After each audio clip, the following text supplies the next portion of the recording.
Generations of Dyad in the Force.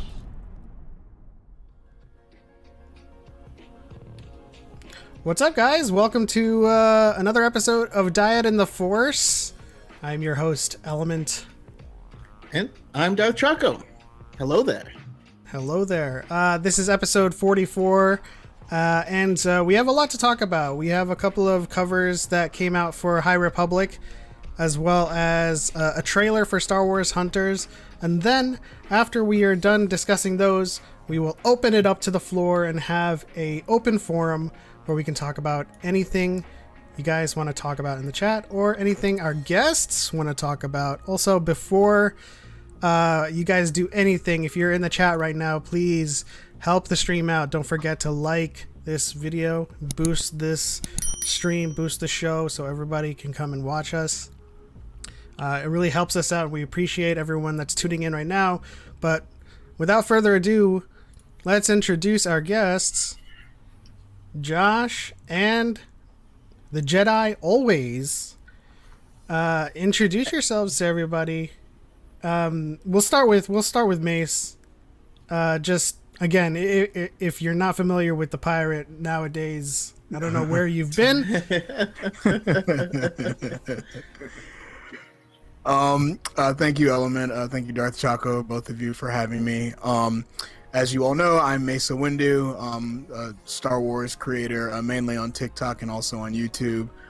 It's good to be here. I've been on Darth Choco's The High Ground podcast several times, had a blast each time.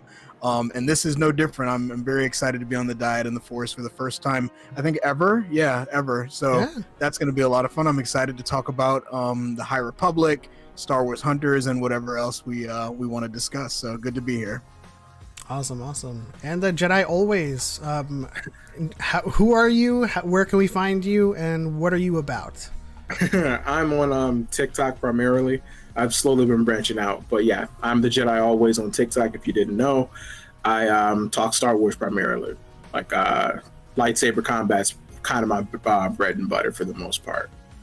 Yeah, I mean, I've been watching your videos as of late, and I definitely wanted you on Dyad in the Force. You've been getting in the arena, the battlefield, so to speak. Little bit. Some of my opinions aren't like for certain fans, I guess. Hey, but you bring receipts, and that's what we appreciate. Man. You know. Yeah. As soon as I saw your first video, and I was like, and you were answering a question, and then you went to the tapes, I was like, okay. Really quickly, let's catch up with the chat. We have Mentally Ill Sith Lord Brooke, which we will get to in a moment. Cal4, Nerd Connor, Mentally Ill Sith Lord, I think I said that already. Harris Productions, Brian with the Beard, Brian with the Bread, Brian with the Beard Bread, Brian with the Bread Beard. Aiden talks Star Wars topics. Hello. Thank you for tuning in. Boondock 98 with the Wave and the Dab. Welcome to the show. And I will put this up here for Josh. MaceAhWindu. Oh, thanks, man. Appreciate it. Good seeing you. Yeah, so also reminder, guys, if you guys want to keep up with all of our talking points on the very top here. You will see our topics of discussion that will shift every time we change topics. But yeah, let's get started. Brian gets the quad shout out as always. Whoops. There. I get the quad shout out. Of course you do. Absolutely. He has so much beard that one shout out is nowhere near enough. You know. Quite, yeah. Cal gets a double shout out. Cal Foyer and Cal Forer. I will do that from now on. And then, of course, we have from the Conspiracy Cantina, X-Core Gamer Skills. Hello, thank you for tuning in. So, yes, let's talk, shall we? Our first topic, of course, is the High Republic Wave 3 covers. Are you guys, do you guys all read High Republic? Mace? Jedi? Yeah. Yes, but I haven't been keeping up as much as some of my excellent colleagues. I've read Light of the Jedi, which is one of my favorite canon books, and I've read what's it called, Into the Dark, or rather, I've listened to the audiobook for Into the Dark, which is excellent. Outside of that, outside of the comic run of Star Wars: The High Republic Adventures, I have not been keeping up as much as everyone else, but I have seen the covers for the new wave, and they look very, very interesting. Yes. I mean, you've read Rising Storm or no? I have not. I want to. It's next on my list. Oh, we can't talk too much about this. Wait, no, it's fine. Hey, look, I give you guys absolute freedom to discuss it. I'm still going to read it and enjoy it. I'm behind. That's my fault, y'all. If you don't feel like you can't talk about it or anything like that. Well, I mean, it's always great to kind of be ambiguous or talk in abstract, so we're not explicitly spoiling things. Okay. There's certain things we can avoid so that you can experience naturally. Yeah. Okay, sounds good. Yeah. It's next on my list. I'm looking forward to it. So. Don't feel too bad. I haven't really been reading too many of the novels. I've been sticking with the comics for so far. Are you planning on reading I'm up on the planning comics? on it. Or the books? Totally am. But I wanted to read Dooku Jedi Lost first and Dark Disciple. Right on. Those Excellent are great books. reads. Yeah. Which is a Dooku power pack. which makes this topic a little bit more interesting because you guys are kind of blind in going in because Choco and I have talked about what these covers mean to us, and we have an active bet going on which we can't disclose for spoiler's sake, so that's between us.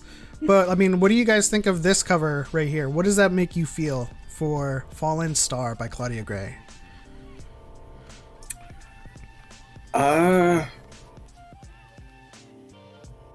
Looks like coming of age. Yeah, I would have to agree because the Jedi in the back with the lightsaber, she's popped up in the High Republic, in the main High Republic Marvel series, and I believe this is I'm pretty sure it's afterwards, after the Great Disaster and whatnot.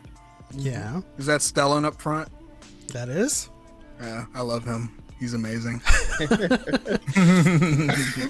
For those uninitiated, the in the front, going from the front to the back, that's Indira Stokes, Stellan Gios, Bel Zettifar, Orla Jareni, and then Briaga.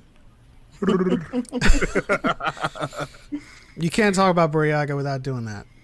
Gotta love a Wookiee Jedi, just always. Yeah, we got two of them in the High Republic now, so that's dope. Yeah. So you guys get a coming of age. I mean, to speak in abstracts, the cracks in the glass makes me think of disaster. Oh, I mean, I kind of get that too. I mean, it feels like when I mean coming of age, I don't mean Far From Home. Right, it's time to go on an adventure. It's no, it's because I've seen a lot of these characters in several other High Republic media before, particularly Bell, right, and Stellan, and so now I see him in a different because I read him into now that I look at him now, I'm like, okay, you're not on the same, like, you're not the same guy that I met in your first appearance. You're kind of like, you're kind of there now. It's like almost there now, or getting ready to be there. That's the kind of coming of age I see. That's a great call. That's a great call. I mean, okay. I'm looking Recently today, I just read the first Star Wars manga, and he pops up towards the end, and his appearance looks different. Like this, he totally feels more like a knight, and that I believe he's a master in the manga. Ooh, interesting. I was just about to suggest that. I was like, I mean, it might be like he's carrying a different aura about him. He's not on that, he might be more of far more experienced. He's not as green, no pun intended. I know he has a green lightsaber, but like he's a lot more ready because I don't know if this is the case for like all Star Wars media, but every time I see how a Padawan like carries themselves, like it always feels different from how like a Jedi Knight or a Jedi Master would carry themselves. Like you'll see like Obi-Wan, for example, like getting ready to fight Maul or something, and he's almost like kind of itching to get in there, or like kind of like super apprehensive and nervous, but also at the same time I want to prove myself. But then you see how like Qui-Gon like prepares to fight Maul or something like that, and it's almost he's sitting down and closing his eyes. It's like, dang, like this dude's for real. And so like that's kind of the vibe I'm getting from him. It's like he's not like the, oh no, what's happening? What's gonna happen now? I'm kind of worried like that. He's like, nah, he's like, I'm ready. It's like that's the kind of vibe I'm getting. For sure. Yeah, that's one of the beautiful things about this is we actually get to read these characters as this is happening, and this is new for Star Wars because, we met Obi-Wan in A New Hope, and then we got him in the prequels, and then when you read Master and Apprentice and stuff like that, you get nuggets that fill in that backstory. But this is the first time we're actually getting chronological bits and people growing and changing over time. It's been really interesting, and I hope you guys are able to catch up. But I mean, we see that quite a bit in the High Republic Adventures comic, where there are a bunch of kids running around, but they're getting forged through the fire. Like that run has been so far been really solid. I've also been reading that the books from IDW, and it's interesting seeing Padawans like this young and whatnot, especially thrown into this conflict as opposed to Clone Wars. And going off of what Mace said or Josh, I mean, talking in abstracts again, after Rising Storm, he does have a lot less green in his life. Interesting. And that could mean like 50 different things. Yeah. Figuratively, literally. Oh my, interesting. We also do have to shout out Luke from the Podwans podcast. Welcome to the show. Thank you for tuning in. I don't know if I want to say any more after that. I just know that he goes through some stuff, and if he comes out the other side looking like that without the braid, it's understandable. Yeah, he's seen some stuff, Okay. Cal 4 with the feeling RIP for Starlight Beacon. That's also one of the things that people are kind of predicting for this. And so, do you guys have any other thoughts for this cover? None from me. I mean, I felt this way about pretty much all of the High Republic artwork. I think it's excellent. It's some of the best Star Wars artwork I've seen in a very long time, across the board. So it's just really well drawn, really well, just really well presented. Yeah. What about you, Jedi? I'd have to agree that the art's really nice, but it's just like, does anyone notice like about Starlight Beacon, like whenever we see this place, it's the top of it just looks so great, but the bottom always looks ominous, like really, really ominous. That's a good call. Yeah, that is a good call. I've never thought of, I mean, I've thought that, but didn't dive into it as a thought.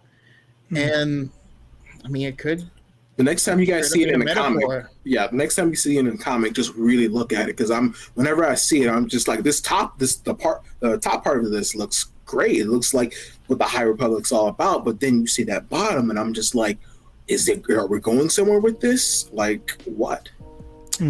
That's very, very interesting, and I hope that one of the books, or maybe even the comics, will get there.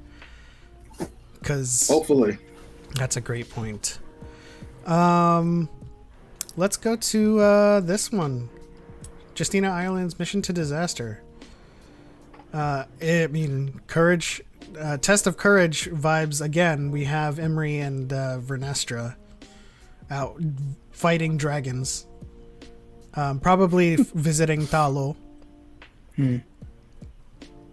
I mean, I don't know. Do you guys have thoughts on this cover? It looks pretty self-explanatory. Well, I mean, the fighting dragon can't get much better than that. I'm always a big fan of the purple lightsaber. It's always nice seeing more purple lightsaber appearances. It kind of makes you know and understand that, like, hey, like, this is a color that exists. Mace Windu is not the only one that has it or had it. It's probably not as common as green or blue, but they're out there, and it's nice. I'm glad that I'm glad Star Wars as a whole is finally starting to, like, open up about how there can be different color lightsabers now. Like the Jedi Temple Guards can have yellow. I mean, you can see a white one every now and then. It's pretty cool. And of course, like the dark saber and everything. But yeah, this looks nice. I mean, the dragon's gonna give me major Game of Thrones vibes, except for the 4 eyes. That's an interesting design. It's a little more. I don't want to say young. I mean, it could be. It is a junior novel. A junior novel. So yeah, but even with the junior novel, like it being about a junior novel, I mean, it's still really well drawn. Yeah, I like it a lot. Yeah, it's definitely the same style as A Test of Courage, and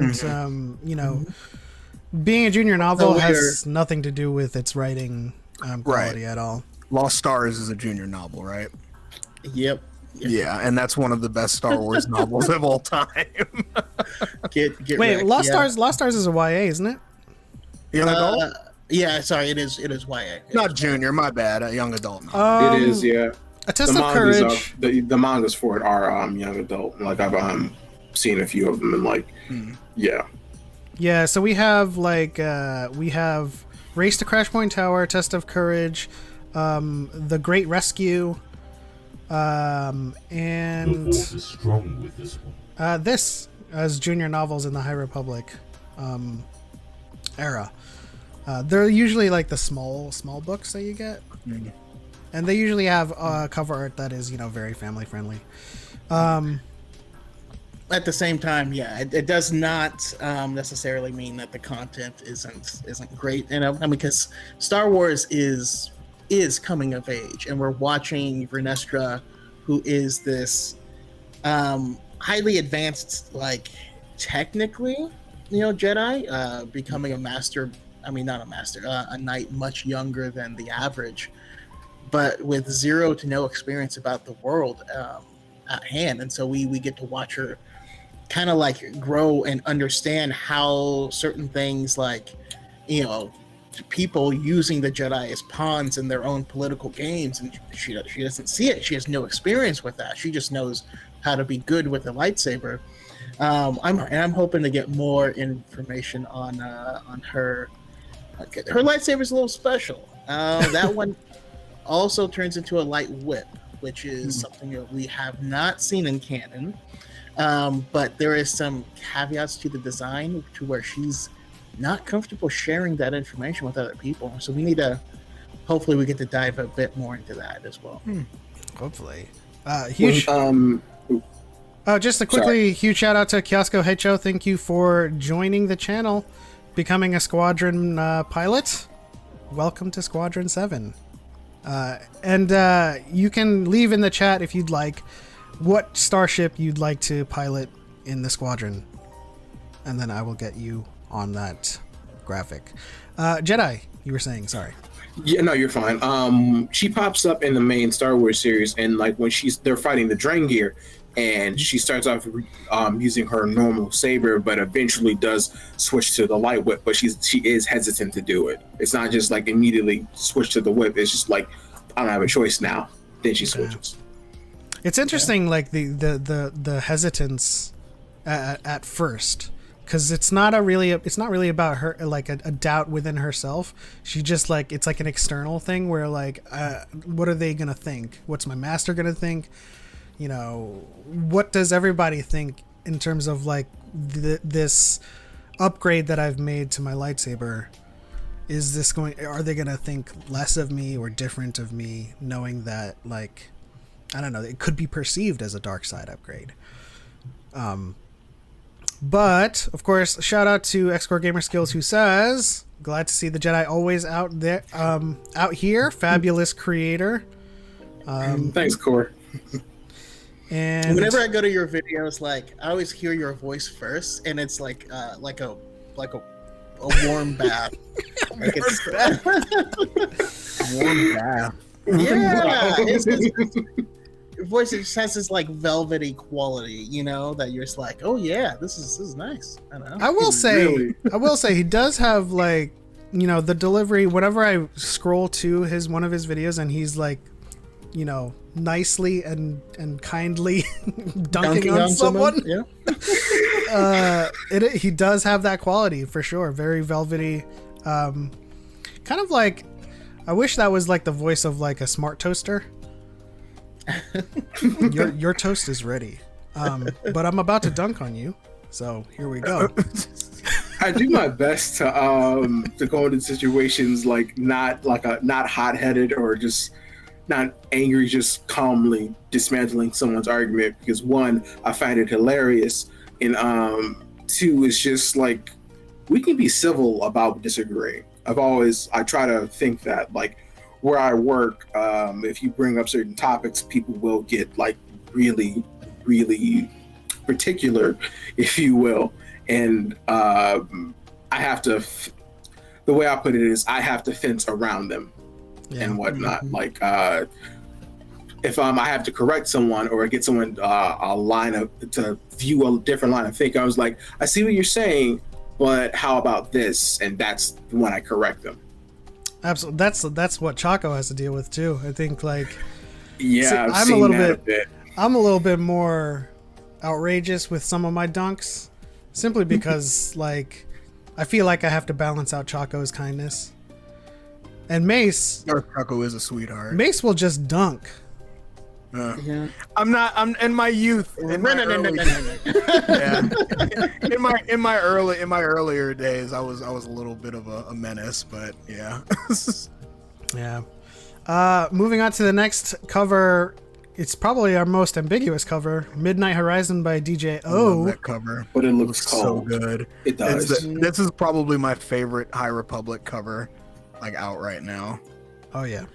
I mean, first of all, Midnight Horizon sounds like a cologne that, like. Mm-hmm. Oh yeah, it does. It's a knockoff of something high end. You'd be the one to wear it, right? Midnight Horizon. I'd wear it. Unironically. Yeah, that sounds cold. Yeah, it's a hell of a thing to wear, especially at parties and stuff. Just like, what's that? It's that Midnight Horizon. Yeah. What's it called? Midnight Horizon. It's like, all right. The Comac Silas line of cologne. There you go. And I was about to ask this question, but Luke from Podwans did bring it up first. That's got to be Malachor, right? I don't know if it is. I'm trying to see what that. There's a lot of. I mean, that temple looks. I was gonna say similar to thinking of the Malachor. temple in the back, right? Yeah, it could be. It could be. It could be. But the only question is, like, we've seen Malachor, like the aftermath of Malachor, and there was a cross-guarded lightsaber that could easily fit into the High Republic design of things. Mm-hmm. So the question is, when would that have happened? Yeah. And the other question you would have would be, like, is that a design that's common maybe on other planets too? Could that be like where another Sith temple or something like that would be, or Dark Side temple? I mean, it's probably not the only of its kind. It could be another one in the same system, or maybe on the other side of the galaxy. Who knows? Yeah. I mean, Star Wars is so big. Malachor isn't the only place with a Jedi temple. Right. As Harith says, or just a Sith temple in general. And Xcore asks, are there several phases to High Republic? Yes, there are. I don't know how many in total that they've confirmed, but there's an upcoming phase 2, and we are in phase 1, wave 3. And I don't know if wave 3 is the final wave before phase 2. Do you know, Choco? So they said that phase 2 is, or what they're considering phase 2 is what's starting in January, right? So Okay. yeah, Fallen Star is the end of the previous phase, and everything else at that point in time is the next phase, which I don't even know where to go from here, because certain things that I thought were going to be running through all of the phases are clearly not. So I love how they're keeping us guessing. They're keeping the stakes very high. So Wow. Harith seemingly has confirmed there's 3 phases. Quest of the... Oh, that's right. I remember reading about that now. Good look. I imagine phase 2 is going to be the start of something. I'm just kidding. Phase 2 is going to be the start of possibly introducing shows, like an animated show maybe. Because they never said this was like... Oh, well, they did say this was a publishing initiative. However, I think the phases is a great way to kind of hide their intentions. You know, phase 1, all about the books and comics, and then phase 2, they're like, hey, here's Brie Larson as Avar Kriss or something. Shoot. She got abs. You see her training for the Marvels? I have not, but I have seen her. I have seen her with a bow in her hand, and I zoomed in on her arm on the actual bow, and I saw like 58 different muscles. I was like, bro, hold on, because she was talking about something completely different. Sorry to get sidetracked with this, but she was talking about something completely nothing to do with her arms or anything like that. I was like, I'm sorry, everybody. Do y'all see her forearm? Oh my god, like she could crush an apple with one arm. Like, oh my goodness me. Sorry, Brie Larson's excellent. She's working for sure. they're built different.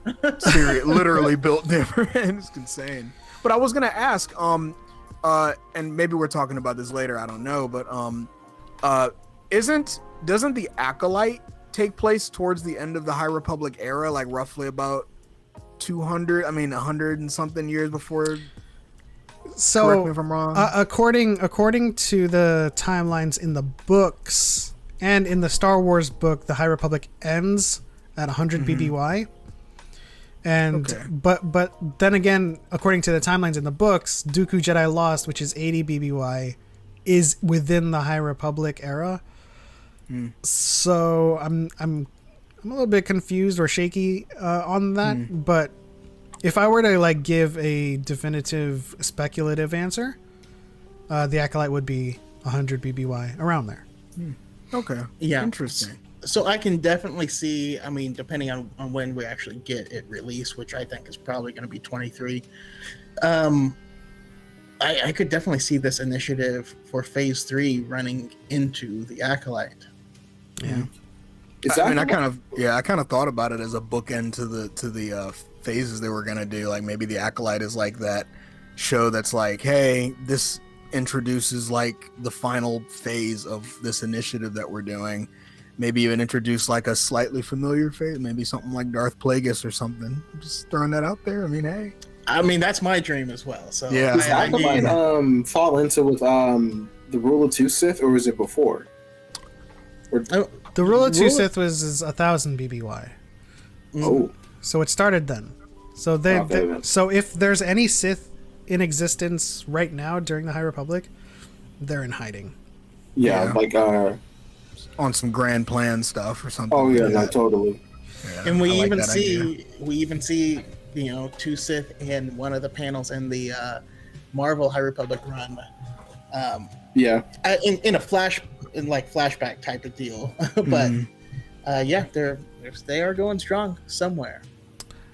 Luke says it's very eerie. Comac is a scholar and they're looking into Sith stuff and into the dark. Yes, so this could be like the start of him bringing Wreath along to study this stuff. I think like his interest in the dark side is very, very uncanny and dangerous. But yeah, that never ends well.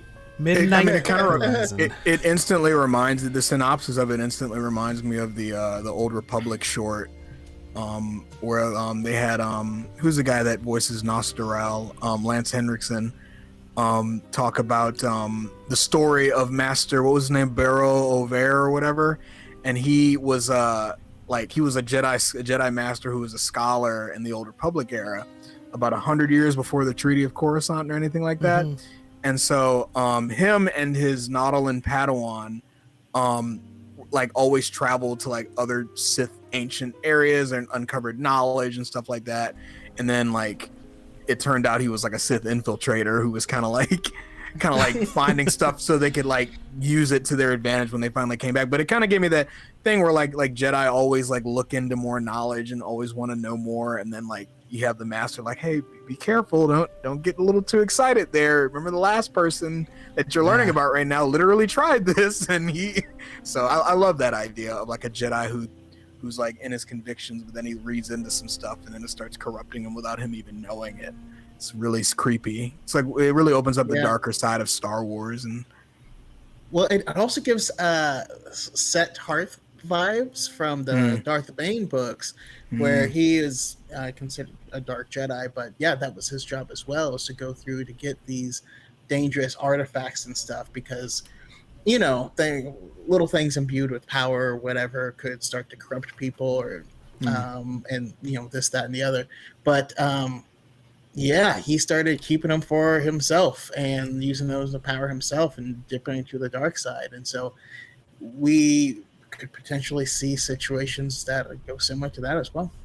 Yeah. And I have to say, they're keeping things real simple with the timelines, because if you look in the Star Wars book, Phantom Menace 32 BBY, High Republic 232 BBY, The Rule of Two 1032 BBY. It's just like the old Republic is gonna be 5032 BBY. Yeah, like totally to the day. Revan was born in 5032 BBY. You're like, all right, cool. I do appreciate this streamlined approach to the timeline, because it's a little complicated, like when you really think about it. Yeah. Like a casual start, if I dropped BBY in front of a friend of mine, he would not know what that was, and I'd have to explain it exactly, and I'd have to explain that to him, like, oh no, it's like before the Battle of Yavin, and it'd be a whole rabbit hole. But to add on to that though, it can be intimidating for newcomers who like maybe they've seen all the movies, but of course the next step is to naturally look into the books and shows and stuff like that. And if you gave them like a list of like, here's all the stuff you need if you want to know everything there is to know about Star Wars, it might be intimidating. But I think keeping stuff consistent like that, where it's like this happened 200 years before episode 1. This happened 50 years before episode 1. This happened around the same time, but just on a different setting. I think that can make it a little bit easier for people who are new to get more into it, because that helped me when new canon, when like Disney established like the canon that they would be going forward with. It was easy for me to like find like, okay, when does canon The Last Padawan take place compared to Star Wars Rebels? Like, where does the Clone Wars take place in regards to like episode 2 and episode 3, like what's happening here? And so I think that streamlined approach helped me greatly when I was learning as much as I could about Star Wars in like the early 2010s and stuff. Yeah. And shout out to Harry. I still dislike BBY as a point for the timeline. Well, you're gonna love BSW4. Careful what you wish for. When I saw that, I was like, what? Why? Okay, wait, what is that? So in the Star Wars book, they've standardized a new tag, so to speak, to replace BBY, which is BSW4 and ASW4, which is basically before episode 4, after episode 4. Theoretically, it makes more sense and it's easier, but instead of BBY, you're BSW4. Yeah. That sounds like a K-pop group. I'd stand them. I just think BBY, like, I mean, we've been using it for years and years and years now, Yeah. but I just think it rolls off the tongue easier. It does. Because, you know, I mean, if you want to think about it, if you wanted to make that argument, the Battle of Yavin, the destruction of the first Death Star, is truly when Star Wars as a whole truly begins. I mean, if you really want to be honest, that's when the Rebel Alliance first makes their first serious mark on the Empire. It's the moment the Empire is like, okay, we really need to start taking these guys seriously now. And it's the first achievement for Luke Skywalker and Han Solo and Princess Leia in their journey. That is the original trilogy. So, I mean, I think I'm going to keep using BBY. I mean, I don't think rolled off the tongue. it's the same thing as it's so fluent. It's the same thing as rebranding EU as Legends. I don't think they're going to like knock on people's doors. Like, are you still using EU? It's Legends, right? Puts the star next to it. It's episode 4 actually. Oh, I'm sorry. I mean, it's not that far off from in real life people using BC. You know. Yeah. Are there other things like what? Is there a difference between BC and BCE? Yes. BC is before Christ. BCE is before the Common Era. I think. Okay. Correct. So like they mean the same. It's pretty much the same thing. It's just like so it is BBY and BSW4. Same essentially. Yeah, essentially. Okay. So let's move on to the next one. We have Eye of the Storm. Ooh. Yeah, this one is metal. Hard. This one's hard, man. Like metal. We need more Star Wars artwork like this, man. I need to zoom out so I can see some more of it. All the majesty in of its it, man. glory. Yeah. Can't wait to get this. Now, so do we have a timeline on this, Choco, or is this? Yeah, when does this take place?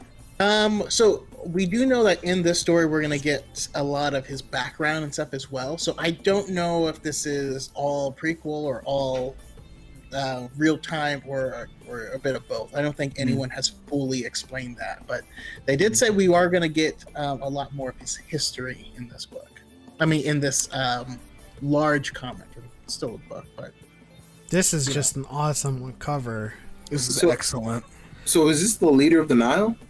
yeah. Yes. Wow. You know, when we first got like the announcement of the High Republic, and I was like, man, what are they gonna do? And like, if the antagonist isn't a Sith or a Darksider, but like, a guy like him can take a lightsaber and and be just as dangerous. Mm-hmm. I mean, look at Grievous. Yeah, Yeah. I think Also- Star Wars is long overdue for like overarching antagonists that like can have that same level of like physical prowess and like mental prowess in comparison to the heroes of the story. And I remember, like you said, Element, like I remember going into the High Republic when they first announced it. I was like, how are they if this is a time before the Sith really reveal themselves in the first time in hundreds and hundreds and hundreds and hundreds of years, what exactly do you guys plan to do with an antagonist? Because if it's anything less than like a galaxy threatening event, it's not going to feel that high stakes. You know what I'm saying? Mm-hmm. And so from what I've read so far, the Nile are doing a very good job in making people kind of worried about the future. They really are. Yeah. Like, I personally didn't know what to expect from the Nile either. I didn't think that there would be too much of a threat. No, they really are a threat upon the galaxy, and it's interesting seeing the Jedi have to mobilize against them. Like, I'm not going to say they're getting used to peace, but they are transitioning to more of a peaceful era, and then just out of nowhere, the Nile, and it's just like, where did these guys come from? That's why I love how like the Light of the Jedi like did such a good job establishing, like, at the same time simultaneously establishing how peaceful everything was at the time going into the book, and then when shit hits the fan, you're like, whoa, what's happening right now? It kind of makes you go like, yo, chill out. Wait, we're just getting used to how peaceful everything is, and now everybody's dying. All these point of view characters are getting killed. What's happening? And so I was like, yeesh, man. Wow. Yeah, I still shudder when I think of the beginning of that book. Like, The poor dude that never got to ask out the Twi'lek bartender. Yeah. Because like you always expect, because I remember I was listening to the audiobook of it on the way to work one morning, and I was like, oh, this is going to be a cute little book, and it's going to be nice, and it's going to be exciting and get everybody excited. I'm halfway up to work, and like the lady just crashed her ship in the hyperspace, and I'm like, that happens? What happened, dude? And then the guy died with the girl that he never got to ask. I'm like, bro, what's going on? Like, peaceful my ass. What? Jeez, scared me a little. So now, have both of you not read The Rising Storm? I have not. I have not. No. So when you guys get to Rising Storm and you finish it, Oh no. let us know how you feel afterwards. Oh no. Because I'm telling you, if your views I'll of give you the a hug. I'll give you a hug afterwards. if your views on the Nile is like, wow, they're a real threat before the Rising Storm, Oh no. it's premature. It's premature. But I'm excited. One of the things I love about the Nihil is like the way that they are structured as villains, as enemies, where they'll get hopped up on stims and stuff and start, it's like fighting a crazy guy who's on PCP, and you're like, he just won't stop. You shot him in the chest and he's still running at full speed? What? It's interesting because these are finally an enemy that's not Sith, where it's like, like a religious difference, but these people are forcing them to rethink their certain things. Like you could have one dead to rights, but they will not surrender, and you are like, I don't want to take your life, because that affects you taking it, but they will force you to do it. They're just bending the Jedi and creating this new type of stress that helps us to understand how the cracks in the order got there. It's really awesome. Yeah. So when you need counseling after the Rising Storm, we'll be here. Okay. Just holler. I like that analogy you made, Choco, where it's like, in the words of the infamous Cat Williams, he was talking about like a person who he said you got to worry about people who like have like these extreme like beliefs like that are really dangerous, people trying to hurt other people, very very big, like very dangerous attitudes about life. And he said infamously, and it was true, it was funny, but it was also true, he was like, how the blank are you gonna scare somebody that wants to die? And it's like, yeah, I'll kill you, thank you. It's like, okay. Yeah. It was so true. It was funny as hell, but it was true, man. Mm-hmm. Something has dawned on me. Where are the Mandalorians at this point? I haven't seen hide nor hair of them. I don't know. I believe there was one reference, but we don't know. We don't know what's going on. But we do know though that from the Clone Wars that they basically just never joined the Republic, and this is early stages of the Republic, of their expansion. So they haven't even. They're just now expanding into like the mid-rim. Like they haven't hit any of these outer places. So they may not even be in contact with the Mandalorians at this point in time. Yeah. I hope that comes though. That's one of the things I am hoping for like either the next wave or wave 3. When does Tar Vizsla become a Jedi? Is this during the Old Republic days, or is this like? Yeah, 4,000, I think. Okay. When Pre Vizsla mentions when Clan Vizsla stole the Darksaber, he said during the fall of the Old Republic. Okay. Yeah. So this is long before the High Republic era. Yeah. Okay. They also So they've say had very thousands of limited- years as well. Okay, so they've had very limited contact with a Mandalorian, but probably have little to no idea of what the culture of Mandalorians would be. Okay, all right, cool. Yeah. Interesting. Yeah. I mean, we don't know, but like we always have to keep in mind how big of a time jump. Like that's ancient Egypt versus the cowboys. You know what I mean? Like you don't really know what the cowboys didn't know what ancient Egypt was up to. Yeah. Shout out to Chris, Star Wars lawyer, coming in tuning in. Thank you for tuning in, Star Wars Lawyer. Check out his podcast, Too Black, Too Nerdy, as well as he has another one, doesn't he? No? Is that his only one? No, just that one. But he did have an awesome guest on Too Black, Too Nerdy recently, by the name of Element 7. So check that out. I am guilty as charged. I love the sorry, Element. Did you? No, go ahead. Oh, okay. I just wanted to say I really like the I love the argument because like I remember when the High Republic first got announced and they were like, this is set 200 years before Episode 1, and I think at the time people were salty about like, oh, this isn't the High Republic. High Republic is thousands of years, blah blah blah blah blah. And they were like, and one of the complaints was that, man, like that's not far enough back in time. And somebody would just go, bro, the Clone Wars was 3 years. The Clone Wars was 3 years. Do you realize how much happened in that span of time? A lot. Are you kidding me? Yeah, a lot. Anakin went from Padawan to Jedi Knight to Sith Lord by the end of the Clone Wars. So much can happen, and I never got. It was so funny to me. You can go 50 years before the Phantom Menace and have a completely different story. Mm-hmm. It's amazing how time changing from the year to year. I would love to States- see that though. The United States is like 230 years old. Like, Yeah. And look how different everything is. We went from wearing 50 different layers in the middle of summer to tank tops. So it's amazing how time can change. 50 layers. No, thank you. Yeah, Ooh. man. Real quick shout out in the chat. We have a new member, Kiosko. Nope, that ain't me. Who is that?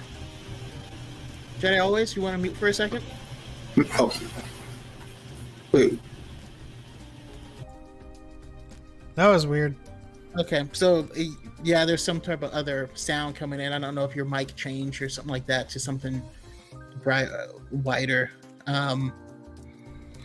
But no, I just want to shout out Kiosko Hecho in the chat who found their ship. They're gonna be in the TIE Whisper. Interesting Nice choice, choice. And also, Michael Hubbard, thank you for tuning in. Said the ending of Rising Storm had me frozen for a half hour. So I'm gonna challenge. I need to you. watch this. I need to read this, man. I need to listen to it. Seriously. Let me see here. Let's try that. Okay. Just trying a few settings out. Can you say something, Jedi? Something. Okay. Something. Is that better? Something Yeah. dark side. I just disabled auto gain for you. It seems like the call was like, "Yo, you're too quiet. Here's every sound in the world." But you're good. Okay. You're good now. Okay, cool. Scared me for a second there. It scared us for a second too. Let's see here. Let's go on to this next one. Solid. I mean, this is the reason why I think that she is away from the Starlight Beacon at this point. She is going ham on the Nile. She's taking the fight to them. Oh I yeah. love her. I mean, maybe this is a rescue mission because we got some undercover people. That is true. Some people undercover with the Nile that, was sent out on her behest, on her orders. So who knows? Maybe she's going out there to save him. Perhaps, yeah, but that's Avar Chris, right? Yes. Yeah. Yeah, she really earns the title Marshal. Like, just man, like the campaign she led with the Hutts was just so cool. Like, It was. yeah, like If no one literally likes, riding a Rancor. That's just if you don't like Avar Chris, you're dumb. a little bit. Yeah. A little bit. I'm She sorry. literally rode a Rancor. That's just how is that not the coolest thing ever? Yeah. They just had She's a amazing. Ballad of Ricky Bobby vibes. If you don't like Big Red Gum, then I don't mean to be that crass, but come on, guys. Like, she's so badass, and she's like, she's like a Qui-Gon before Qui-Gon. When we say like all of the Jedi are like Qui-Gon, it is true to varying degrees, but Avar is like Qui-Gon, like to a T. And when she like speaks up against the council to be like, this is what we should be doing, guys. What are you on about this? Like, we need more details. Get that out of here, you know? Yeah. So, I mean, Are we not Jedi? yeah. Are we not Kingsmen? Pirates of the Caribbean. Shout out to Harry who Nice. says Element is the mic whisperer. I am. I like to call myself the mic police. If you have a podcast and I'm on it, or if I'm tuning in, I will tell you you're on the wrong mic. Even if you're not on it, I'll troll you. You haven't shut my shit down, so I must be doing pretty good. So. Yeah, your mic's on point. It's the right mic. Awesome, bro. It's I a gotta step my $25 game up. mic, so I got lucky. Brooke says I may try to put together an Avar cosplay before Celebration. Right on. You should. I would Please do. love to see that. We would love to see that. Wouldn't we, Lee? We would. His name is Lee. God damn it! Oh, you said Lee. You said you need to say Jackie. I gotta say though, as much as I'm enjoying this era, this initiative rather, I do think the High Republic deserves down the road eventually deserves to be fleshed out even more. When they start bringing it to like TV shows and maybe even a movie. I mean, I would not mind seeing a Star Wars: The High Republic movie or series of movies, because I think that so many of these characters are so charming and interesting, like Avar Chris. I think they deserve to be like introduced to like a larger scope of people. Because let's be perfectly honest, even though we will try our best to read the books, most of people who go see these things and see them on TV and go to the movies to see these, they're not going to be looking at all the books and the comic books and all that other stuff. So I look at these characters, I'm like, yeah, this deserves like a wider audience. And Avar Chris is definitely one of those people that I think could really, really inspire like a group of young Star Wars fans that see her in a movie or something like that. Yeah. I fully agree. I mean, I think that's one of the points that I think is, I think they're pulling a Marvel on us where, when Marvel did, it was all new, all different Marvel. That's where they brought out Riri Williams. That's where like a lot of characters got launched at that point in time, and they built up a base, a history in the comics, and now we're seeing those characters come onto the screen. Sam Wilson, Thor, Jane Foster, Thor, totally. And I think by doing that, you end up, so the sweaties can't just say, what, you're making a female Thor? And like, they still do, but people will be like, no, there's huge comic lines and stuff with this already. Like, this is already a thing. So it gives us ammo to dunk on them. Awesome. Exactly. Exactly. Yeah. So they're establishing a base for the the reading audience, which are typically going to go deeper into things. So when these things come to the big screen, you have a bunch of people that already know a lot of this information and can actually vouch for it. Yeah. And I cannot wait. Go ahead. Well, when they announce like the protagonists for these upcoming movies or shows, that's inevitable, and it's like it's a female protagonist. They're like, who is that? They look up and say, oh, it is female, right? Because like this is the basis for which they're using the characters. There's a lot of diversity in the High Republic that you can't really go on about like them changing things, because that's how it is from the beginning. There is the Enby twins. There are, there is a Padawan with a skull for a mask. There's all kinds of like looks that they could use for the shows and the movies, and there's no ifs, ands, or buts about it. Like that's just who they are. I mean, to be perfectly honest with you, I mean, it's sad because like people, like the big complaint is like, oh, like for Revan, for example, they'll look at Revan and be like, oh, the idea of a non-binary Revan is stupid, it's lame, like it's just forced diversity or anything like that. Why don't you? And then they'll say the famous thing, why don't they just make their own characters instead of changing? Bro, in Star Wars Squadrons, there is literally an NB X-Wing pilot, and people freaked out on Twitter saying, are you kidding me? Why would they do something like that? I'm like, bro, they can't even make original characters and place them in Star Wars, you get mad regardless. I've heard. Keep going. Sorry. No, sorry, but like I can't wait. Like you said, Element, I can't wait for like when they finally do inevitably introduce like somebody like Avar Chris, who was previously established in like High Republic books and stuff like that. I cannot wait for people to be like, wow, okay, force diversity. They're throwing in new female. It's like, so for somebody to be like, hey, I'm just gonna send you this link, and it's gonna be 15 books that came out 3 years ago about how she literally had her entire run. You clearly don't care about that. I can't wait to see that on Twitter everywhere. Shout out to Chris's Ty Yorick gender bend. Ty Yorick is just so cool. I love her. She's so boss.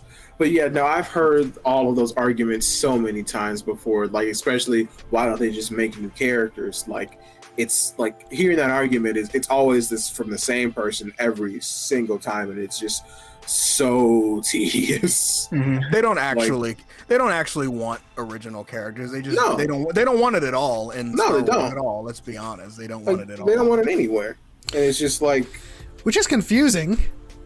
Because like most of the people that are complaining have some sort of basis in like the old EU, and I'm like, bro, like a new EU is happening and forming right in front of your eyes, and it is canon this time. Why are you not subscribed to this? Why are you not reading these comics, these books? Like, we have an audio drama now. Like, we had Dooku, but like. This is the new, you know? Like it really is. If you were an EU reader before, this is your chance to keep up with it now. This is happening in our time.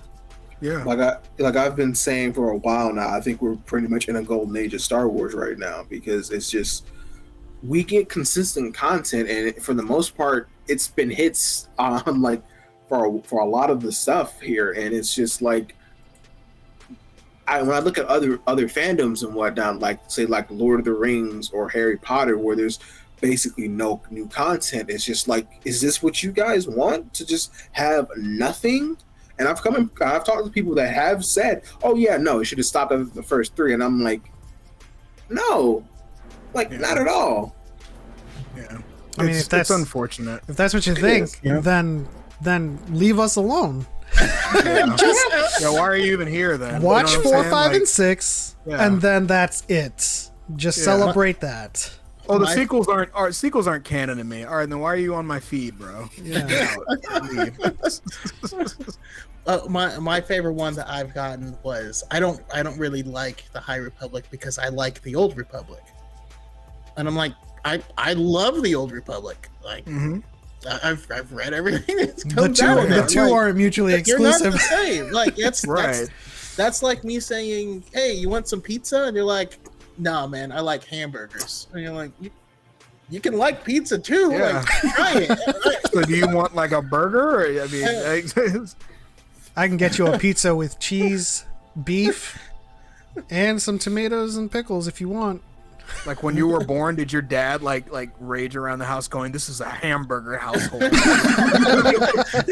you have to take that to heart. Like, damn, F pizza, man. It's like, all right, bro. Dang. I could not live in that household. Pizza is my favorite food. I Me too. Just like respect. Yeah. Respect. Same thing with Geode. How dare they put a rock in my Star Wars? Like, come on, Brooke, this is a banger. You should be proud of this. If you're like, man, if you're complaining about a Vintian, a species that is, you know, I'm not gonna say that word. If you're complaining about a species that looks like a rock, you're lost. I don't know what to tell you, man. But everything Brooke says is a banger, by the way. And also, she streams now, which has been very fun to watch her hilariously play. Not because she's playing Jedi Fallen Order. There's just funny stuff that happens all the time, especially when she runs into a gonk droid. And Cal4 is streaming too. Yeah, Cal4 in the chat. But I also wanted to shout out Far Far Away Factory as well. Yes. So yeah, if you guys need some cool stuff, some cool gifts, Brooke makes some amazing stuff like the shoes and like I wish I was a talented artist like that, but like he made these shoes that's Hera on one shoe and Chopper on the other shoe, and it's just like it's beautiful.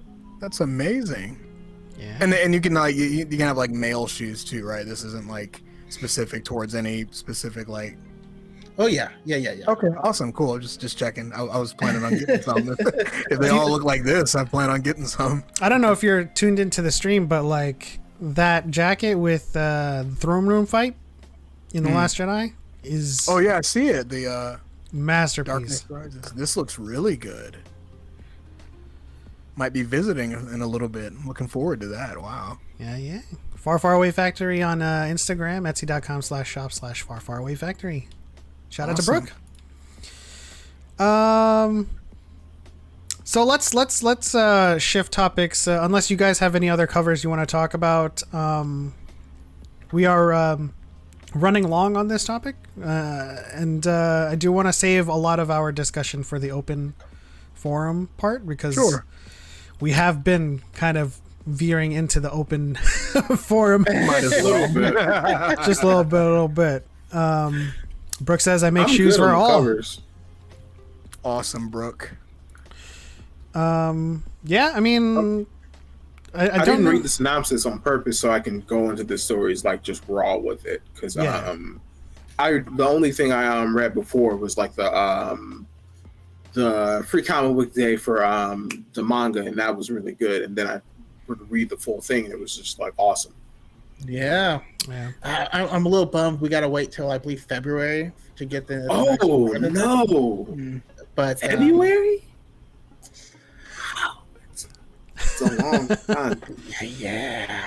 But the way that that Lily clips her lightsabers. Oh, that is she's like that is so cool. Man, I want lightsabers like that now. I know a guy. I have katana, but I wish I could just get the hilts and just get those clips. That would make an easy attainment of or an easy acquiring of her lightsabers. There's a like this is my custom saber here, and there's a the smith that made it makes a lot of katana based hilts, and I can totally see him making something like that. It's like really feasible when I look at her hilts. Send us a link to the smith that you work with. Sure. We'll check it out. Maybe we'll even throw in some promo. We love supporting the community and the stuff that they do. Yeah, we don't get paid by Brooke or anyone else that we're shouting out. We just like their stuff, and like, we want to make sure that the good people get more people knowing about them. So let's move on to Star Wars Hunters. I believe the cinematic was just released sometime this week, and it is for Switch exclusively. And it is Switch and mobile. Switch and mobile. So we actually got to see a little bit of gameplay that was released at the Apple event, because that's what they had when they were revealing the new iPad Mini. They had it playing a little bit of gameplay. Looks fun. How did it look? I'll just leave this playing while you guys discuss it. I go ahead, Darth. Go ahead. Oh no, you go, Josh. Oh, okay, sure. No, I like the Mando and the Wookiee. He looks like a lot of fun. I'm kind of hoping that like maybe not this game in particular, but this game helps usher in like this new era of like arena-based Star Wars games. I feel like Star Wars is one of those franchises that could benefit really well from like an Overwatch style kind of thing where like you're kind of, it doesn't have to be canon. I mean, maybe you can take elements from it and do something with them in like an actual story down the road, but like it'd be cool to do something like this. I'm glad they're finally testing the waters on that and seeing how it is, because it looks fun. I like the cinematic about it a lot. Yeah, and I think that's the main thing, is that it's meant to be fun. I think one thing we've been missing that we used to have with LucasArts is there were so many games just like rolling out all the time, and there were different genres and all this stuff.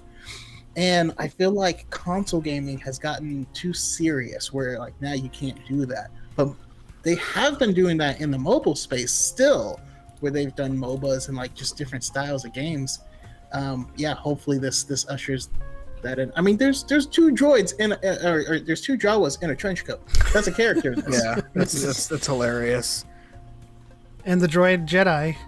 I mean, I love the droid Jedi. He's Clearly, so this cute. is like, well, it looks like High Republic robes. Mm-hmm. I got a good look at it. He looks like he's just like Obi-Wan. Like it it looks straight up like I guess Republic era Jedi. Yeah. But I think it's just like it's it's a full droid. It's like all metal, but it's just layered like a Jedi tunic. Oh, so he's not wearing it. He's that's his body. No, that's him. Yes, it's Yeah. it's weird. That's cool. Additionally, it's not. I mean, since it's a droid, he's not force sensitive. He's a droid that believes that he's a Jedi, and I think that's just a fun thing to play around with. It makes me excited for TOB1. Next week we got Visions. I'm super excited. Yeah. But also the Ugnaught that drives around in a Droideka. Oh my Droideka. god, Yeah. it's amazing. I'll tell you what I really like just about every character in here.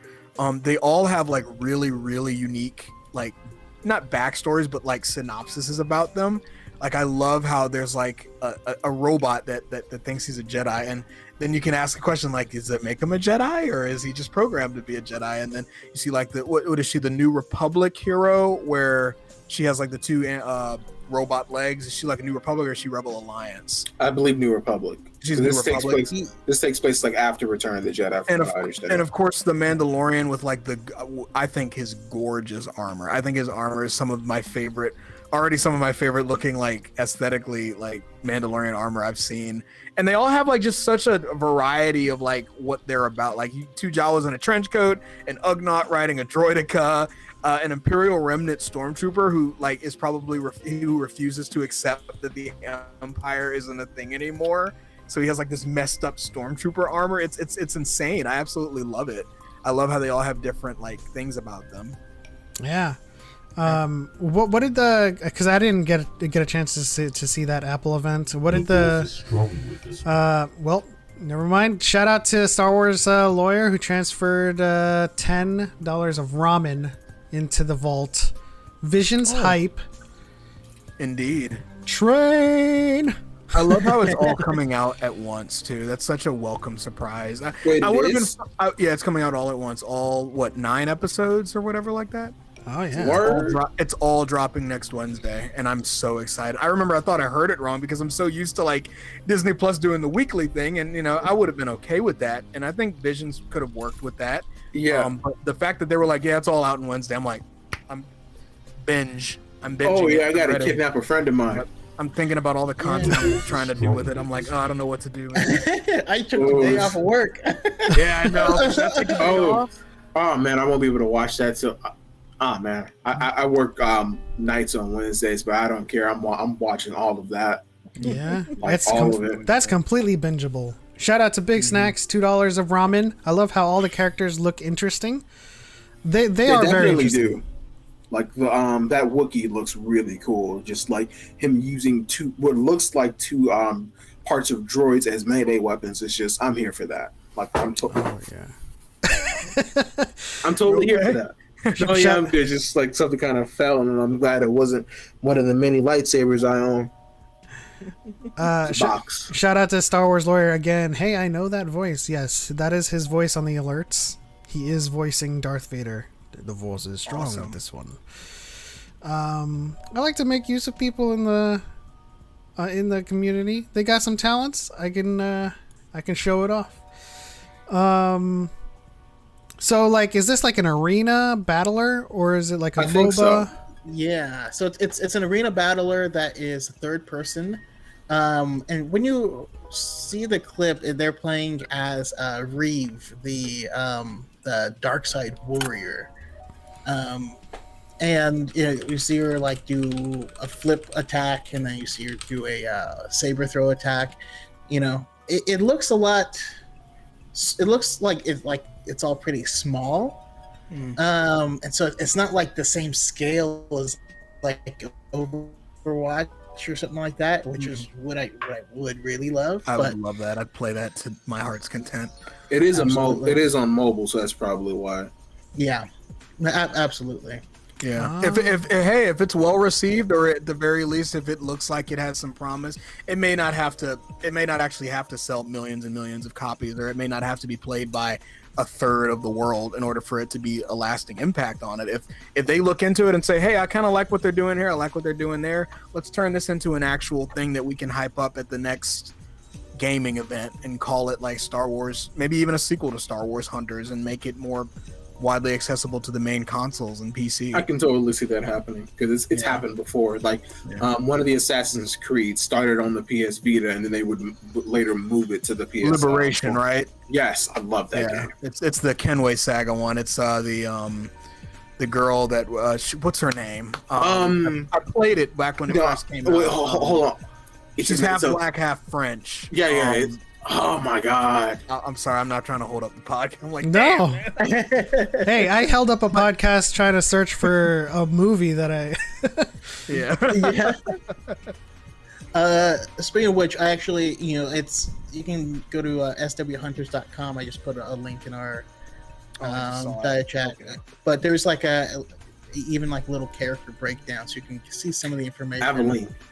Aveline, that's her name. I was just about to say, yep, that's her name. Sorry. It's like the Family Guy where like Lois is like trying to find the name of a movie she's referring to, and then halfway through the episode she's talking to somebody and she's like, yeah, you just got Point Break, that was the movie. And it was No, that's me every day. I always have some sort of like name or something like that. It's always eluding me. But if you scroll down a bit, there should be a little. This video? No, not the video. You can actually click on the heroes and actually like see who's there. So it's just below that section. Okay. Aaron Tall. Yeah, I love the Mando's armor. He looks so good. Nice. And then we have. Is that it, or is it? Yeah, you can click on them. Like there's that guy, there's Graz. If you click on the images below. Oh, gotcha. Like on Graz. Sorry, I'm seeing the YouTube stream. Dude is a unit. Behind. You say he's a unit? He's a unit. Oh, he is. I mean, he's an absolute. I mean, does he have astromech arms or something? Those are definitely droid arms. Those are droid arms, and they look kind of like B1 battle droids? Yeah, style arms. He's very intimidating. He looks huge. Yeah. To be fair, all Wookiees are huge, but yeah, they all are. Like, but he looks some a of little them look ripped. Yeah, no, he definitely he's built different. They are. So Hogan mustache. He really does, though. Oh, Toonie! Oh my goodness.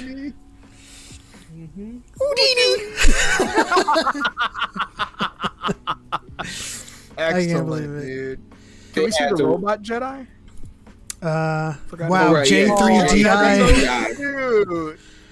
Oh, I want to support him so much. He looks like he wants to be a Jedi so bad. It is so weird. Really quickly, I want to shout out Miss Eggy in the chat. Thank you for tuning in.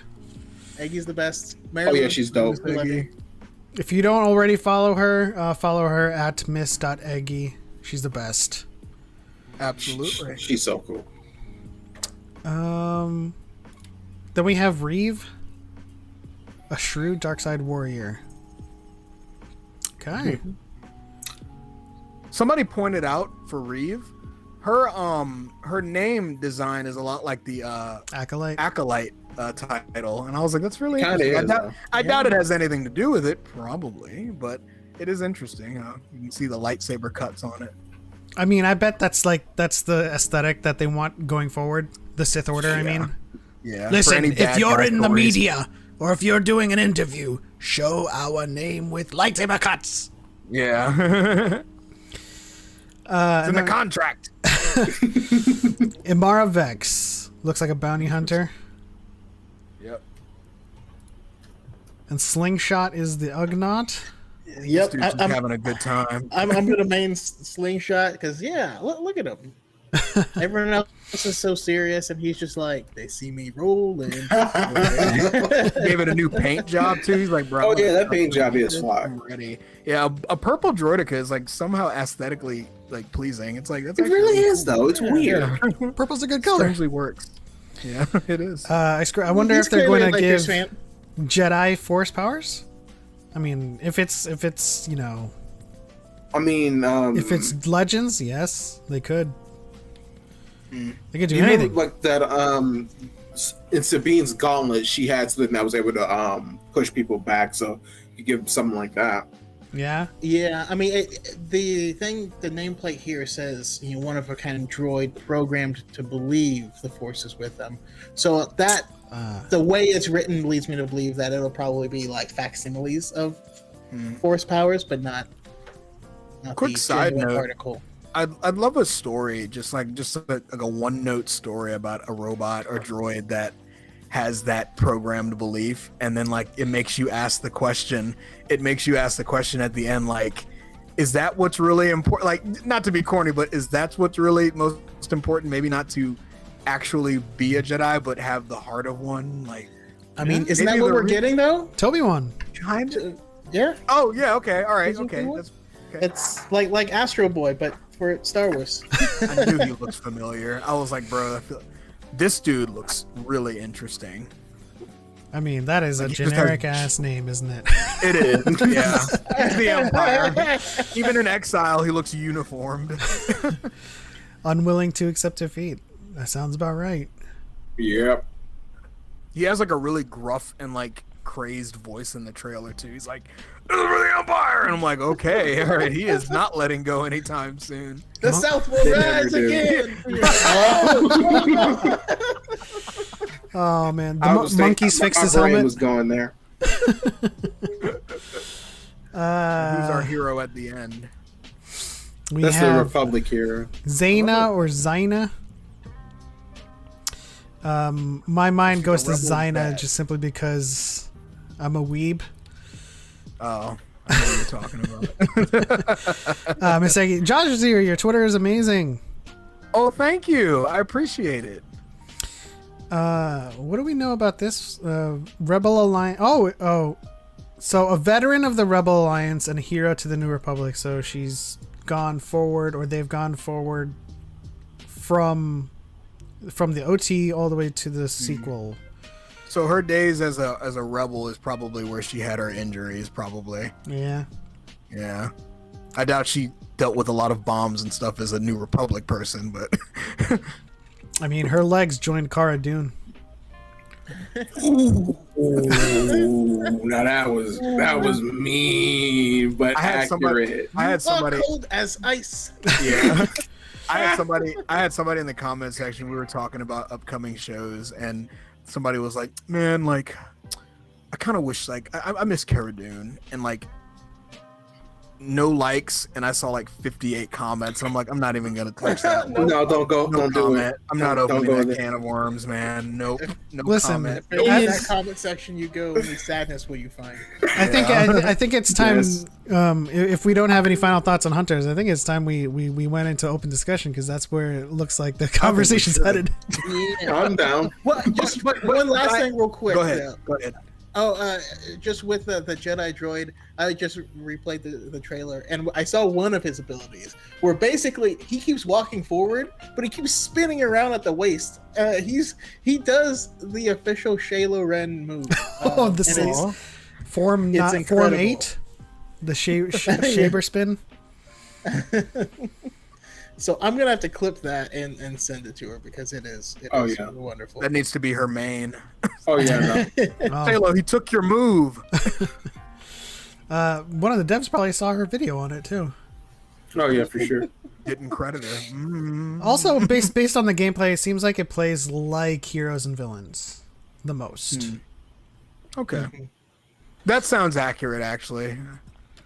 I've Yeah. broken many hearts and had my heart broken in that mode several times. So Yeah, after this, I'm actually going to be hopping on for some Battlefront 2 with Luke from Padawan's podcast.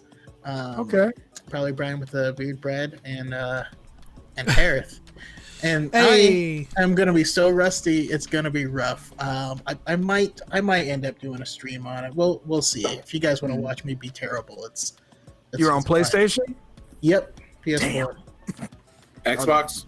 Yeah, I'm on Xbox. PC. No, I ain't gonna go there. PC. I do have PC. I do have a PC, but I have it on PC, but for some reason, like my mouse doesn't stay in the game, and it like goes off and clicks stuff. And I only play have Battlefront on issues. PC for the mods, to be honest with you. That's the only reason I got it. Hey, look at my new Django Fett mod I put in the game, and it looks perfect. So you just want to cry that it's not actually in the game. Hey guys, does this MaceAhWindu look good? It's perfect. It's like, why the hell wasn't this in the game? The mods in Battlefront 2 go crazy. There was this Jedi Grievous that was just so cool. Somebody got yeah. extreme. I saw a Battlefront back on when I mained the Star Wars Battlefront subreddit, and some of those guys are absolutely hysterical. I saw somebody posted an article where like I think EA was telling people like they were kind of like cracking down on people modding the game for whatever reason. And somebody in the top comment, it got like 15 gold. They were like, "Mother effers, we want you to put this in the game." They were like, "What do you mean we can't put this stuff in the game? We're putting all the stuff that you won't put in the game. We will buy this game 50 times if you put this in the game. How dare you?" It's funny when companies don't realize like how much the community itself. Look, Skyrim. How old is Skyrim? And there's still stuff coming out. Decade old. Listen, vanilla Skyrim, probably not game of the year, but Probably not. what people have done to it and contributed to it to make people play that shit over and over again has made it game of the year. Mm-hmm. I revisited That and the memes. Yeah, and I revisited the Legendary Edition, or wait, it was the SSE, the Came out a few years ago, Skyrim right? Special Edition. Yeah, I bought revisited on that, Xbox. and man, with all of the mods, with all of like the texture updates and all of that good stuff, it's fundamentally the same game, but it is such a great game, and like having all of the extras that come with the mods makes the replayability that much better. And like what Choco was saying, the community drives the life of a game. And if you don't have the community behind it, it just has like one life. And also wanted to go back to Cara Dune really quickly, since Harith is here saying I'm shooting shots. She was a great character. Cara Dune had a role to play, and she played it well. But if I'm being if I'm being perfectly honest, if I don't see her in season 3 or Book of Boba Fett, I am not losing any sleep over that. I don't think she has to be in the next season, or she definitely doesn't really need to be in the Book of Boba Fett. But the next season of Mando is probably going to time skip a bit, and I don't really see her being involved anymore or having to be involved anymore. She wasn't involved in season 2 of Mando. Like they went. Yeah, no. She completed her arc and she returned to the galaxy and had a new job and all this stuff, and came out of retirement to help with a final mission. Mm-hmm. She's done. So if her arc is story done. ended there, if her story ended there naturally, it would have had a similar effect. Yeah. Yeah, and based on where the story is going, Din is most likely going to go with Bo-Katan to Mandalore We have to go to Mandalore to learn how to be a Mandalorian, right? Because their first meeting is like, "You're not a Mandalorian," and Bo-Katan's like, "Bitch," and so like they need to go to Mandalore. He needs to learn how to be a Mandalorian, and while there's a lot of like speculation about whether or not they're going to be antagonistic towards each other, I think that Bo-Katan is going to cultivate Din to be the actual, because from Rebels she never really wanted the Darksaber, and it was sort of like accepting it out of necessity, and it throughout the years obviously it has grown to have an attachment to her, have some kind of value to her, and that's why she's chasing it down. But when it comes to Din, who is Mandalorian, and you know, her goal, which is to see Mandalore prosper. She might even give it up to train Din to be the king and to take up that throne. Did we lose Jedi? I think we. No, I'm still here. Oh, okay. I'm still. I just gotta grab my charger. Oh, okay. But yeah, I mean, we're in open discussion now. I was just talking about my wants for like. Yeah, no, I could definitely see that happening. I mean, the thing I really, really want is, the thing that people were saying was a plot hole, but it's not. It's storytelling. Is to find out why, because Bo-Katan took the Darksaber before. She didn't take it this time. Obviously, there's a reason. Like Dave Filoni wrote both stories. It's not like he forgot. So obviously, whatever she did before didn't work, and there's a reason she's not going to do it now. I'm curious if we'll get that backstory. I want to see what that was. Yeah, it's definitely interesting. For sure. Anything on your guys' minds? I know we were in a thought train that I interrupted with Cara doing. I apologize. Oh no, it's fine. No, Cool. Well, oh, go ahead. I was hoping to break Element's brain by posting a screenshot of another Battlefront 2 mod. But what were you gonna say, Josh? I forgot now. I'll get back to you. I was like, oh. No, go ahead. It'll come back to me down the road. If we're still on Mandalorian, personally, I wouldn't mind if Sabine took over Mandalore, to be honest, because she definitely has like I would trust her at being a leader for Mandalore, to be honest, because seeing the way she stepped up in Rebels is just like I didn't realize how good of an arc that was for her until like really thinking about it. Like, yeah, no, you're a leader whether you like it or not. And that's like one of the best things about leaders is like they don't step up when they want to, they step up when they have to. Yeah. And that's totally what she did. Yeah. When I was freaking, when I first saw her get the Darksaber, I was really freaking out, like, what's gonna happen now? And then when Kanan showed her how to use it and when she fought with it, it's just like, yeah, no, at this point in time, you are meant to have this and you are meant to lead your people. And it's like, yeah, no. And I think if Sabine were to rule Mandalore, I could totally see Mandalore like prospering a lot more under Bo and definitely more than under Din, because he doesn't really know what it's like to be a Mandalorian at this point. But she does, and she understands the Jedi to a degree and the Sith just a little bit. Yeah.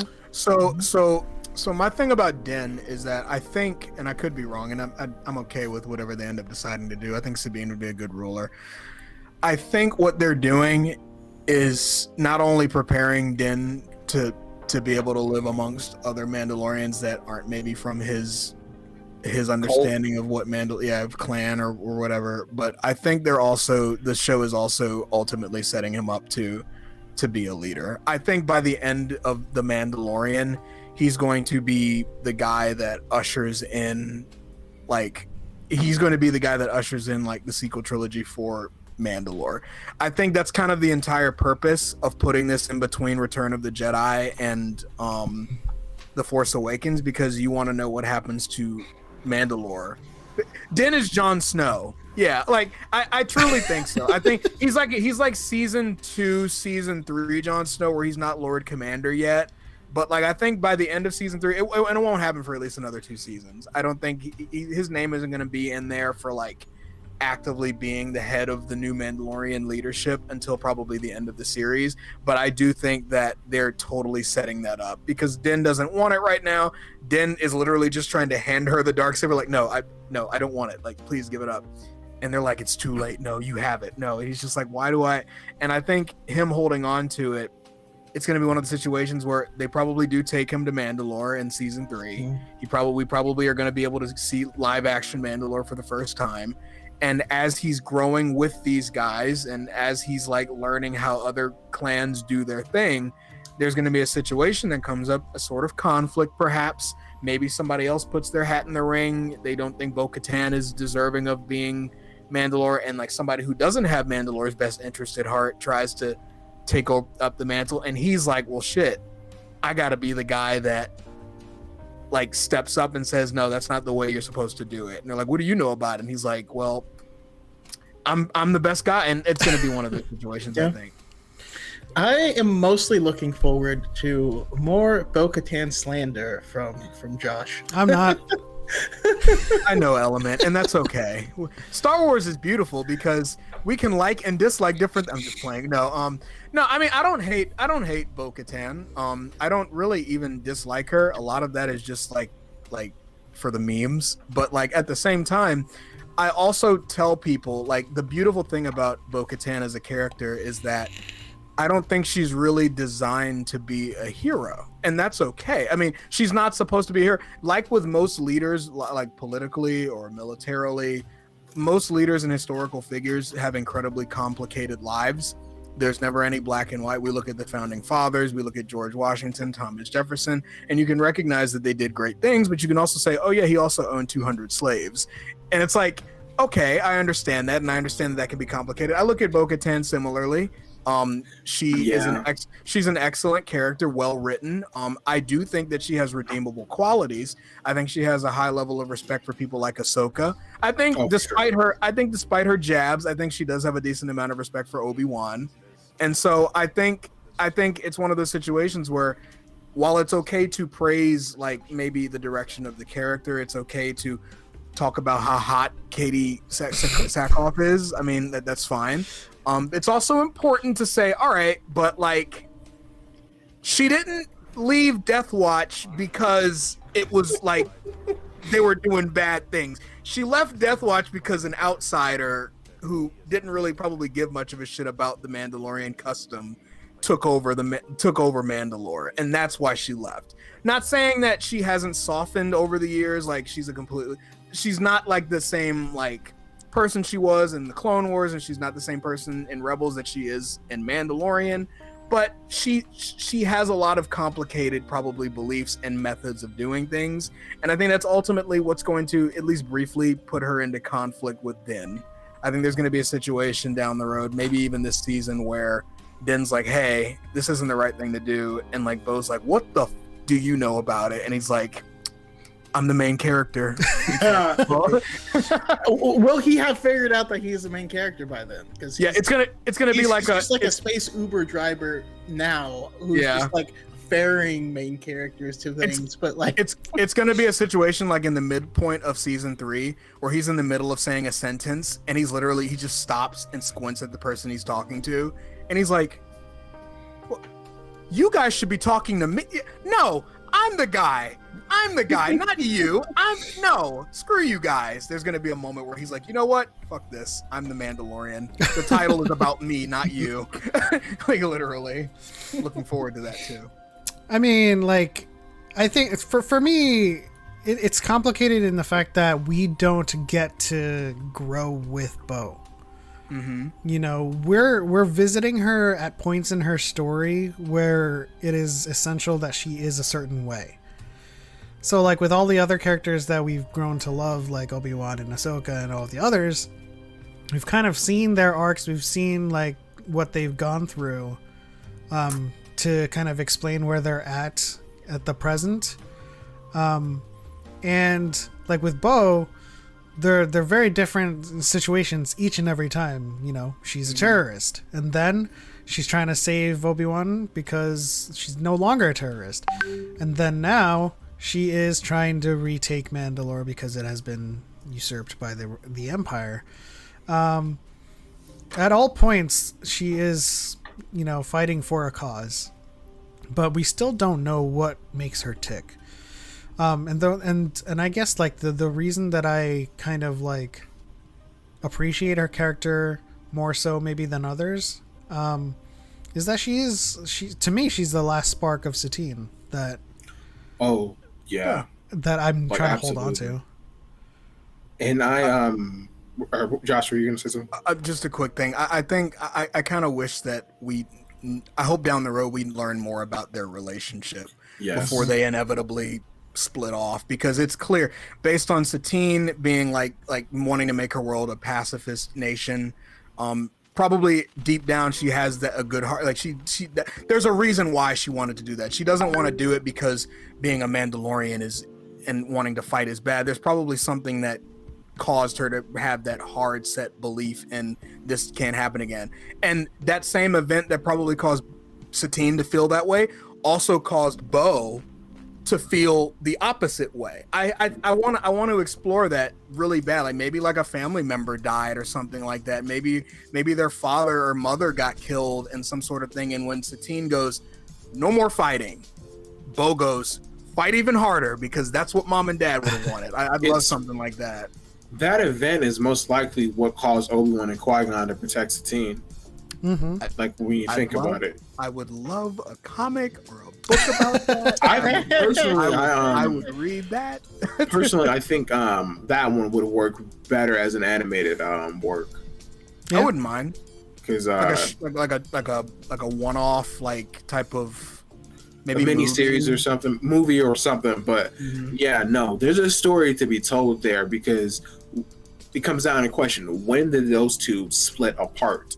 Because they had to grow up together for a little bit, and what would lead Bo to join up with Clan Vizsla for a while? Yeah. And there's so many questions there, and just the only thing is just like I really can't stand Pre Vizsla, so I don't really want more of him. But Jon Favreau. No. I love Jon Favreau. I really hate Pre Vizsla, because my dude, a lot of this is your fault. You didn't have to double cross Maul at all. Yeah, I mean, it all depends. It all comes down to who their mentors were, right? Yeah. They could have had totally different mentors. Bo could have gone and trained under Vizsla, and Satine stayed in the House Kryze, and it could have resulted in very, very different upbringings.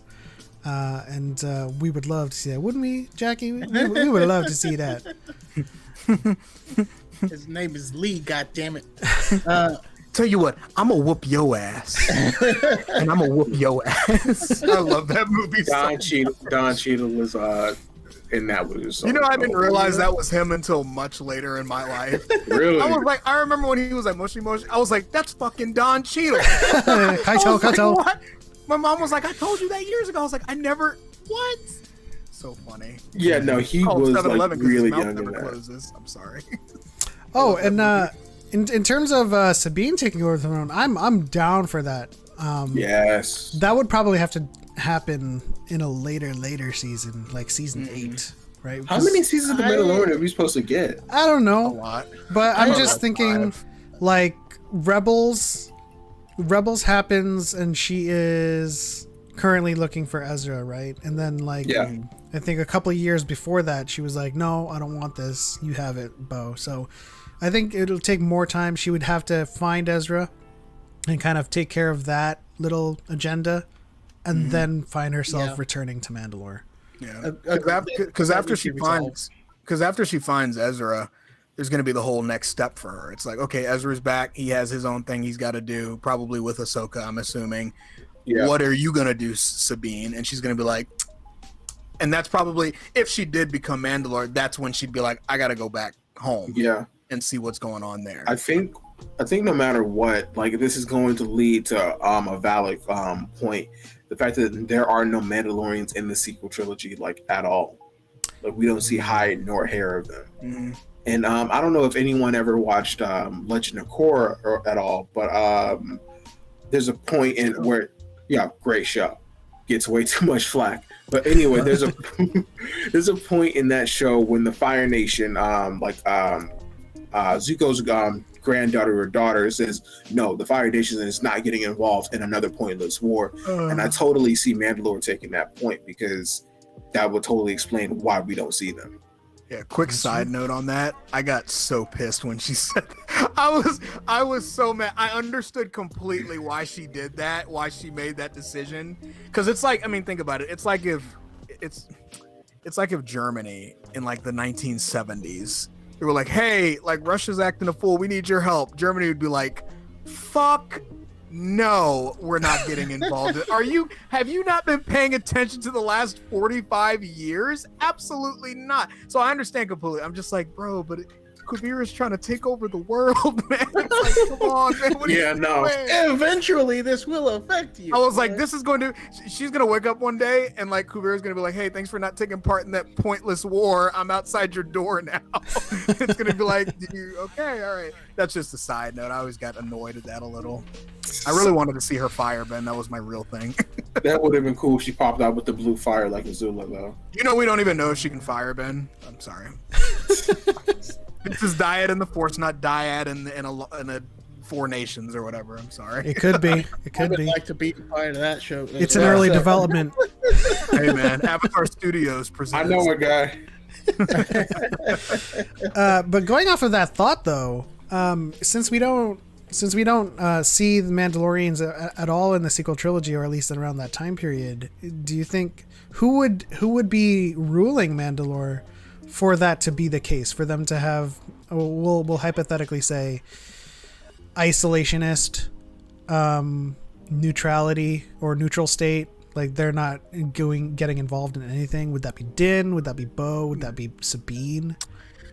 Definitely not. Well, as of right now, I say not Din, because Din don't play. But when you saw him then dealing with the Jawas, you knew he was just like, I'll just burn them all to death. And you're like, whoa. I will say, I could see, and it'd be a hell of a character journey for her. It would be crazy if Bo was like that. Yes. If Bo was like, nope, not doing it. And you're like, wait, this is your whole thing. And she's like, yeah, I've learned a lot since then, and we'll fight if we absolutely need to. I found Satine's journals. I agree with her now. Page turners, they were not. Yeah. But no, but like it'd be really cool because like they're both on two extremes, the two sisters on two extremes. Bo wants the old custom of Mandalorians fight to the death whenever they have a disagreement on what sports team they're rooting for, and Satine is let's give each other hugs all the time and not fight at all. Bo's in this scenario, I'm not saying it's going to happen, but in this scenario, it'd be cool if Bo was like, we'll fight if we have to, and we will fight hard because we're Mandalorians, but this is not something that we feel the need to be involved in because they're not messing with us. It'll be that kind of situation. It's kind of like Greeks almost, where it's like Sparta, they're like, okay, that's fine, but if you come over here, we'll give you the smoke, bro. It's like, fine, bro. You bring the beef, we bring the ruckus. Go ahead and march your men 3 men apart on this narrow ass road that only we know. Have fun with that, buddy. It's like, yeah. You're not that guy, pal. Yeah, you're not that guy. Trust me. You're not that Persian guy. That would be interesting if Bo-Katan was the one that's like that puts that kind of isolationist mentality on Mandalore. Mm-hmm. Do we think Boba Fett has any shot at being a Mandalorian? No, he ain't with it. I don't think Boba ever had, at any point in his life, any interest in like being involved in it. I think the only attachment to Mandalorian custom is through his father. Yeah, Jango. I think if Jango probably had some reverence for that culture. He probably did. Yeah, he fought in the Civil War. Yeah, so like he was a foundling, so yeah, totally. So I think any fondness that Boba has is probably through remembering his father. And so if he ever even got approached with that offer, I feel like if it's Din, because they work together before now, they're co-workers, and so he'll tell him no politely, or like, nah, it's not me, bro, it's fine. Anybody else, he's like, fuck off. He's gonna try to shoot him. It'll be a situation where they try and recruit him, and it'll be the Wolverine scene from exactly. That's exactly like, yourself. And they're like, all right, never mind. Nice thanks for you're the kingpin of Tatooine. All right, thank you, sir. I do like that though. Like I like Boba Fett in charge of just something, to be honest. Underworld. I mean, yeah, it kind of makes sense. Like it's like you can only be a bounty hunter for so long before you want to be on the top like that, and I can totally see Boba Fett going for that. He's gonna have to fight the Crimson Dawn. I'm excited. After seeing, I'm waiting for it. Amelia Clark cast in the Book of Boba Fett. Has anyone been reading War of the Bounty Hunters? Yes. Yes. That, oh my god, like Crimson Dawn is still nothing to mess with. Yeah. And I'm so glad to see her back. I love that they're exploring like underworld criminal organizations, because it's like, bro, in a galaxy as big as Star Wars, you bet your ass there's hella people doing illegal shit at every point in time, bro. I guarantee you the mafia exists in Star Wars galaxies. Come on, bro. And that's kind of why I actually I preferred the books and stuff to the films, because we got to explore a lot more. You know what I mean? Like to hang out with. I want Prince Sizor to come back. I think he was a really interesting character. But yeah, there's so much more to the universe than just the Skywalker saga, and that just needs to be explained more. And for that reason, I actually hope that The Mandalorian stops at season 4. And Book of Boba Fett stops. Yeah. Book of Boba Fett ends at season 1, right? As Brian says. He's gonna die. Maybe not necessarily. I mean, we don't know anything about, like, the love for Boba Fett predates him having a story or a character. What is personality? What does he want? What is his goals? What does he like? What does he dislike? I don't know. With Book of Boba Fett, we can get one season and just leave it, like, and it just ends with Boba doing Boba stuff. Like, you don't need to continue his story after a point, but you don't have to kill him. I was gonna say you can. He's one of the few characters, and that's probably because of how he's been handled since being introduced to Star Wars back in the late 70s. He's one of the few characters that you can do only one season without having to assume he's gonna die at the end of it. There's gonna be a situation where it's gonna end that story, and he's gonna keep doing the same shit he's been doing, and you're like, okay. He's still around. No, guys. Oh, no, is Boba dead? Oh, no, he's still fucking everybody up. No. Boba Fett does Boba Fett stuff. You'll see him again. It's like, now, okay, so you say that. What are the chances he falls into a Sarlacc pit again? Bro, that's Boba Fett things. I mean, they kept making him fall into it in Legends too. It's so weird. Twitter would be an absolute on fire if he actually did it again. And he's dead this time. Are you kidding me? Oh God, no! Please, no. I'd actually be mad. I would unironically be mad at that. As much as I enjoy watching some things burn, no, like. No, not that time. In Legends, he gets out of the Sarlacc pit, but he doesn't have his memory, and he ends up like he was only in there for like a day and a half or something like that. And so he gets rescued by Jawas, and he runs into Luke and Han and all of them, and he's helping him until eventually they keep saying Han's name over and over again, and he's like, "Oh, I remember now. Like, screw these guys." But by the time he did that, the sandcrawler was out of control, driving down sand dunes and stuff, and it crashes, and he falls into the Sarlacc again. Jeez. Talk about an L. He's got to hold it now. Yeah. It's your only way to survive, man. You got to hold it, bro. Oh, man. Okay, so we're running out of time. Does anybody have, like, any final topics they want to, like... I don't know, cruise through really quickly? This has been an awesome conversation. I love it. This is like barbershop talk for nerds. I love it. No, it really is. We're all getting edged up. We're just like, no, bro, Avar, Chris. It's like, I mean, yeah. Okay, question. What's everyone's favorite lightsaber hilt? My Satil Shan behind me. I can't. Respect. I don't know if you can see it. No, it's hidden. Satil's amazing. Oh yeah, no, she's great. For me, canon, like in the lore of Star Wars, it is the Darksaber for me. But as far as the ones I own, it's this one. I mess heavy with and I'm not a Sith Lord by any means. I think I'd be in my heart a Jedi. You're a but pirate lord. I really, yeah, man, I'm a pirate Jedi. You're also single. Lord.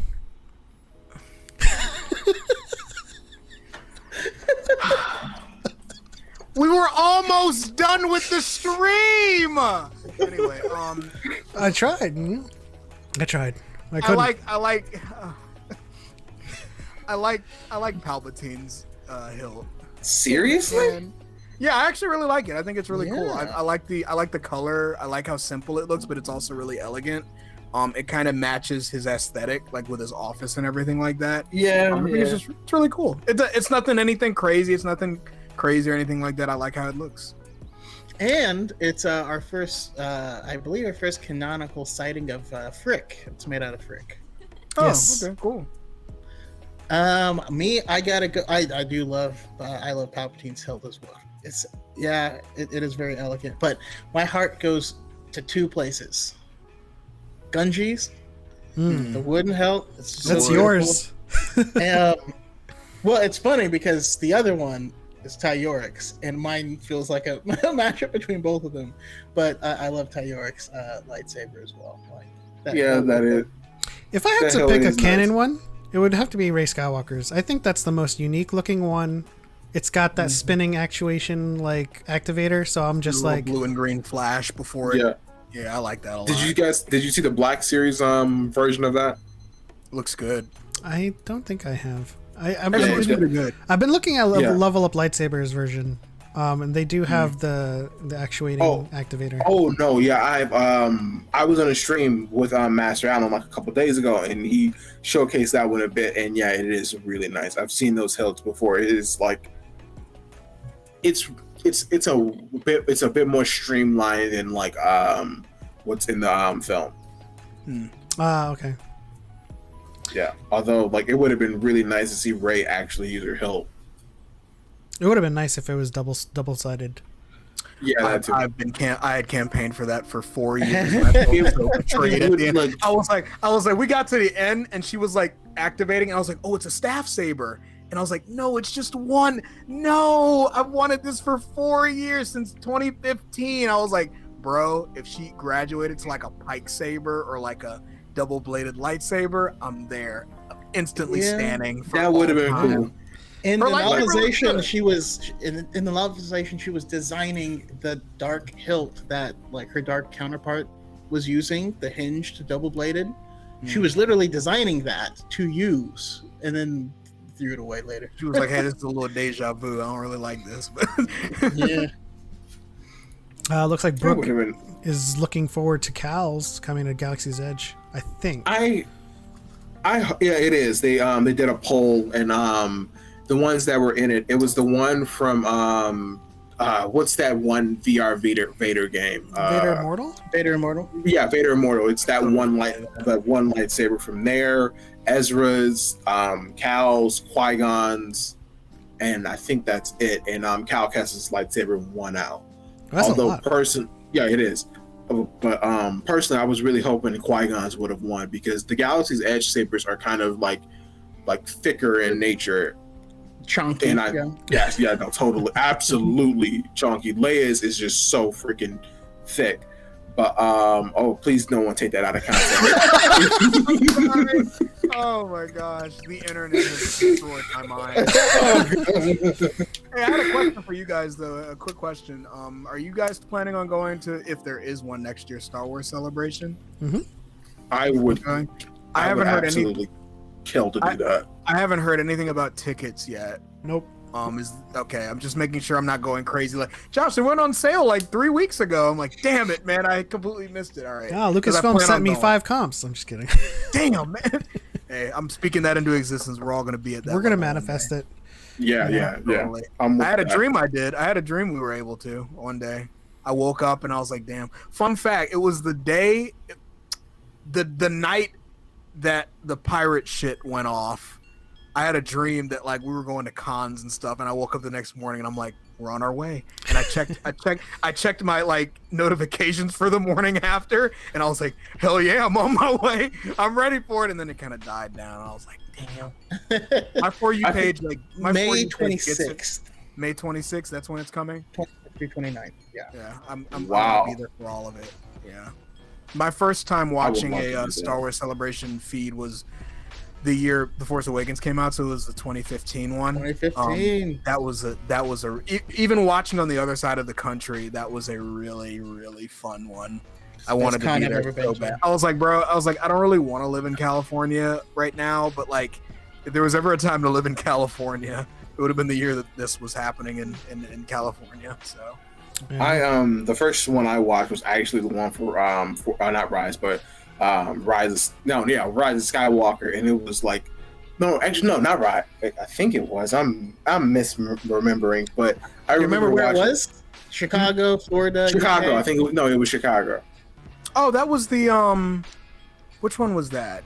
I don't think it was the one where Ahmed Best.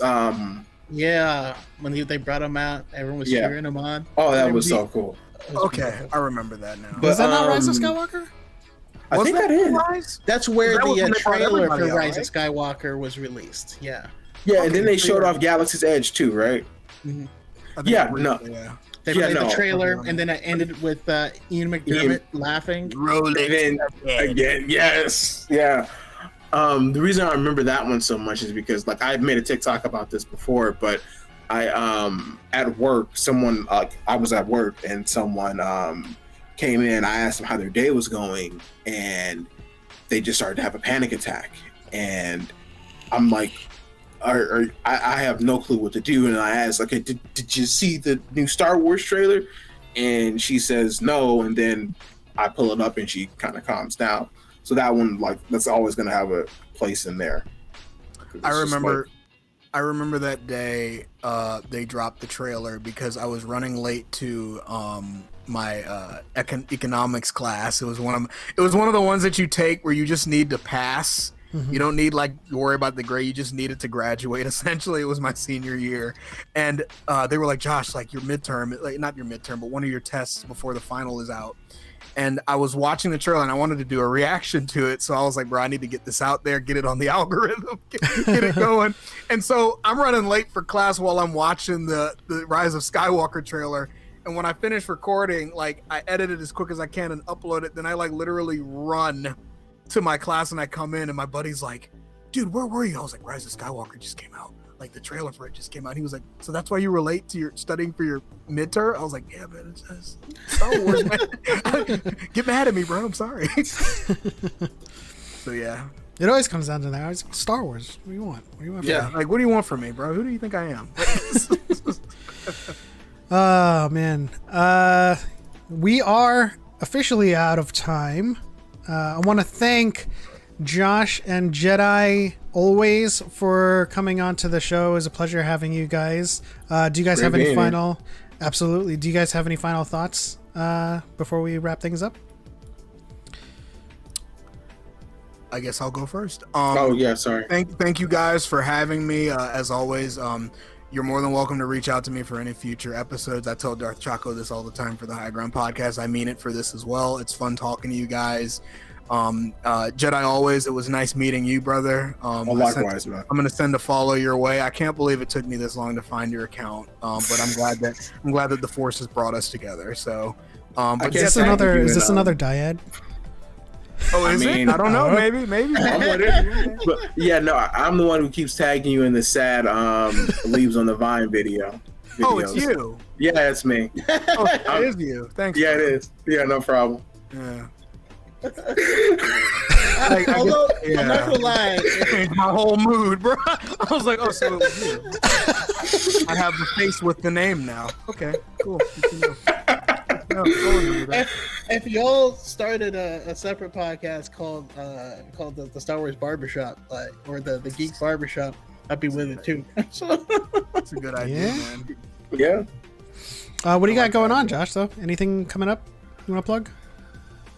I do plan on doing some doing a little mini series on Star Wars Visions. I'm probably gonna make a whole thing dedicated to it. I'm gonna talk about each episode and discuss it, probably on YouTube as well. I need to get more into the YouTube game, but if you guys, I guess this is plug time. If you guys enjoyed my content, and if you haven't followed me already, feel free to follow me on YouTube and TikTok. I have the same name across the board. It's easy that way. And if you want to look at my more spicy takes on everything, you can check me out on Twitter. I have to keep some of them away from TikTok because I probably get in trouble. But yeah. So thanks for having me. Absolutely, Jedi always. Yeah, following Josh's lead. Yeah, I'm primarily on TikTok and whatnot, but I do have an Instagram, and I do plan to branch out as far as I possibly can because I love talking Star Wars. It's like it literally means everything to me, and I'm so glad to have been invited on this podcast, let alone to be here. Because yeah, no, this is great. I don't always get to talk shop and it not be just toxic. Like this was a really great conversation. Just all of us talking about a common interest that we all just really resonate with, and it's nice. And also, Choco, thanks for complimenting my voice because I was very self-conscious about that at a point. But yeah, no, like seriously, I didn't want to make TikToks while I was talking for like a long time, and then I just got used to the way I sounded on camera and whatnot. That's how I feel now about my voice. I just like, whatever. Just do it. Yeah. And you guys can just instead of Jedi, you can just call me Terrace. That's totally fine. Because like Terrace? It's a good name, man. Thank you. Better than Joshua. Like, what is that? Like, it's a solid name. It's a solid name. Joshua like, Johnson. It's just the most like. Oh, I mean, I don't know. I'm a pep rally. Having a name like mine it's difficult because one, insults, and two, like I'll never find a mug with my name on it. Like the closest I'll get is a Terry. That's it. And yeah, no, but yeah, no.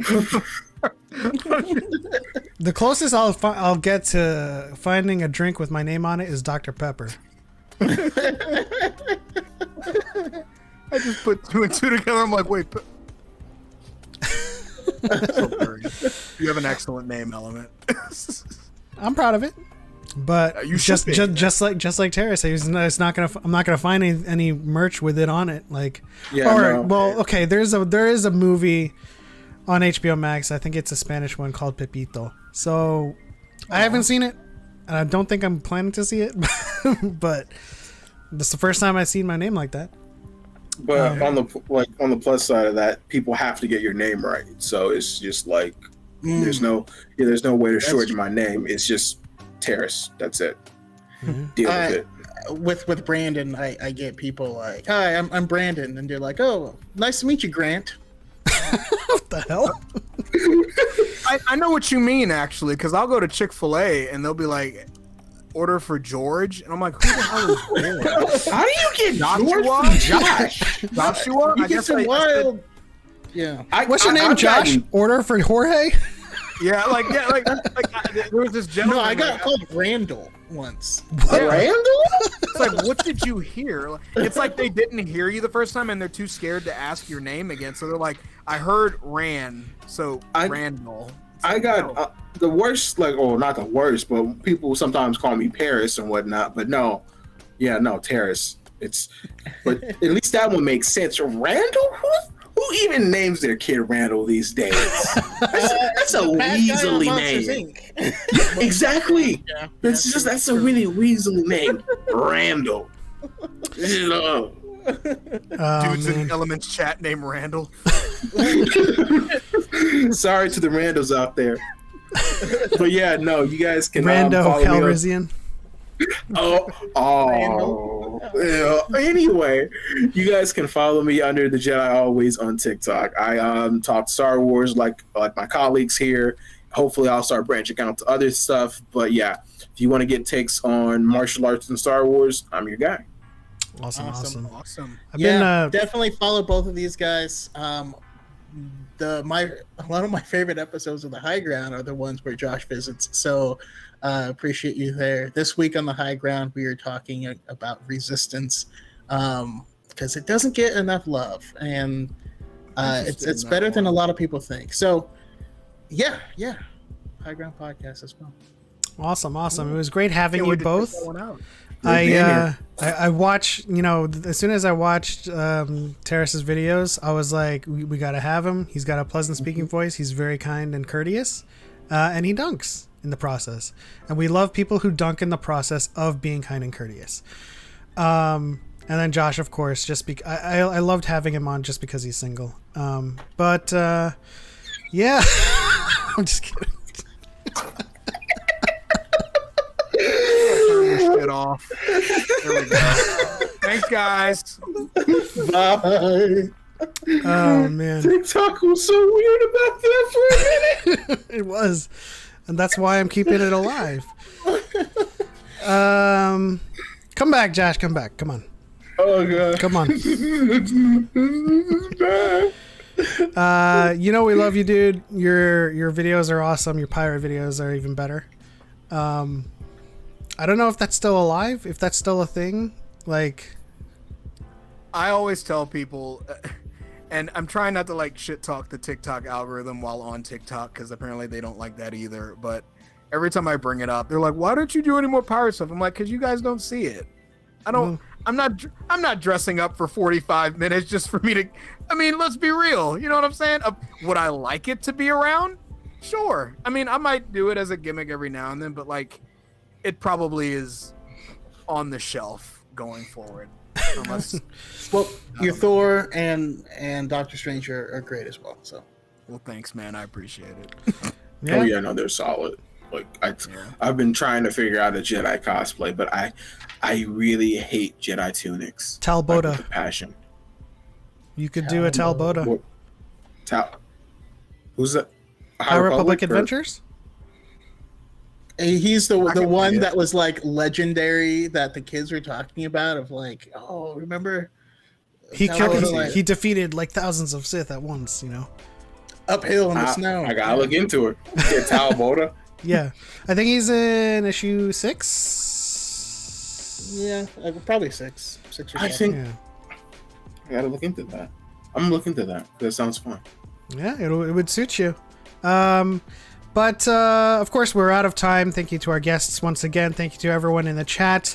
And as always, before we go, I do have to give a shout out and a thank you to our channel members, Squadron 7, St. Pat in the X-Wing, Grandmaster Bale, Harith, and DePaul in the Super Star Destroyer fleet, Nerd Connor and Gray in the U-Wing, Levi Bond in the TIE Interceptor, Masa in the Y-Wing, X-Core in the A-Wing, Cal and Cart 2D2 in the VCX 100, Brian with the beard in the Boba Fett starship that is named purposefully, Darth Choco and Arya L in the Jedi Vectors. We have our reserve pilots Johnsky, Julia Christine, Xanatos 1138, as well as Kiosco Hecho, who I will add to this in the TIE Whisper.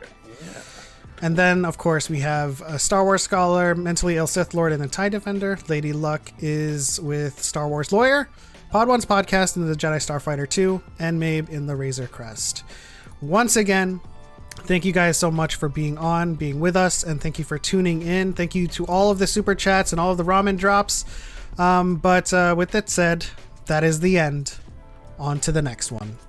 For light and for life, We are all the Republic. and may the force be with you. Always. Bye, guys. Nice, we're out.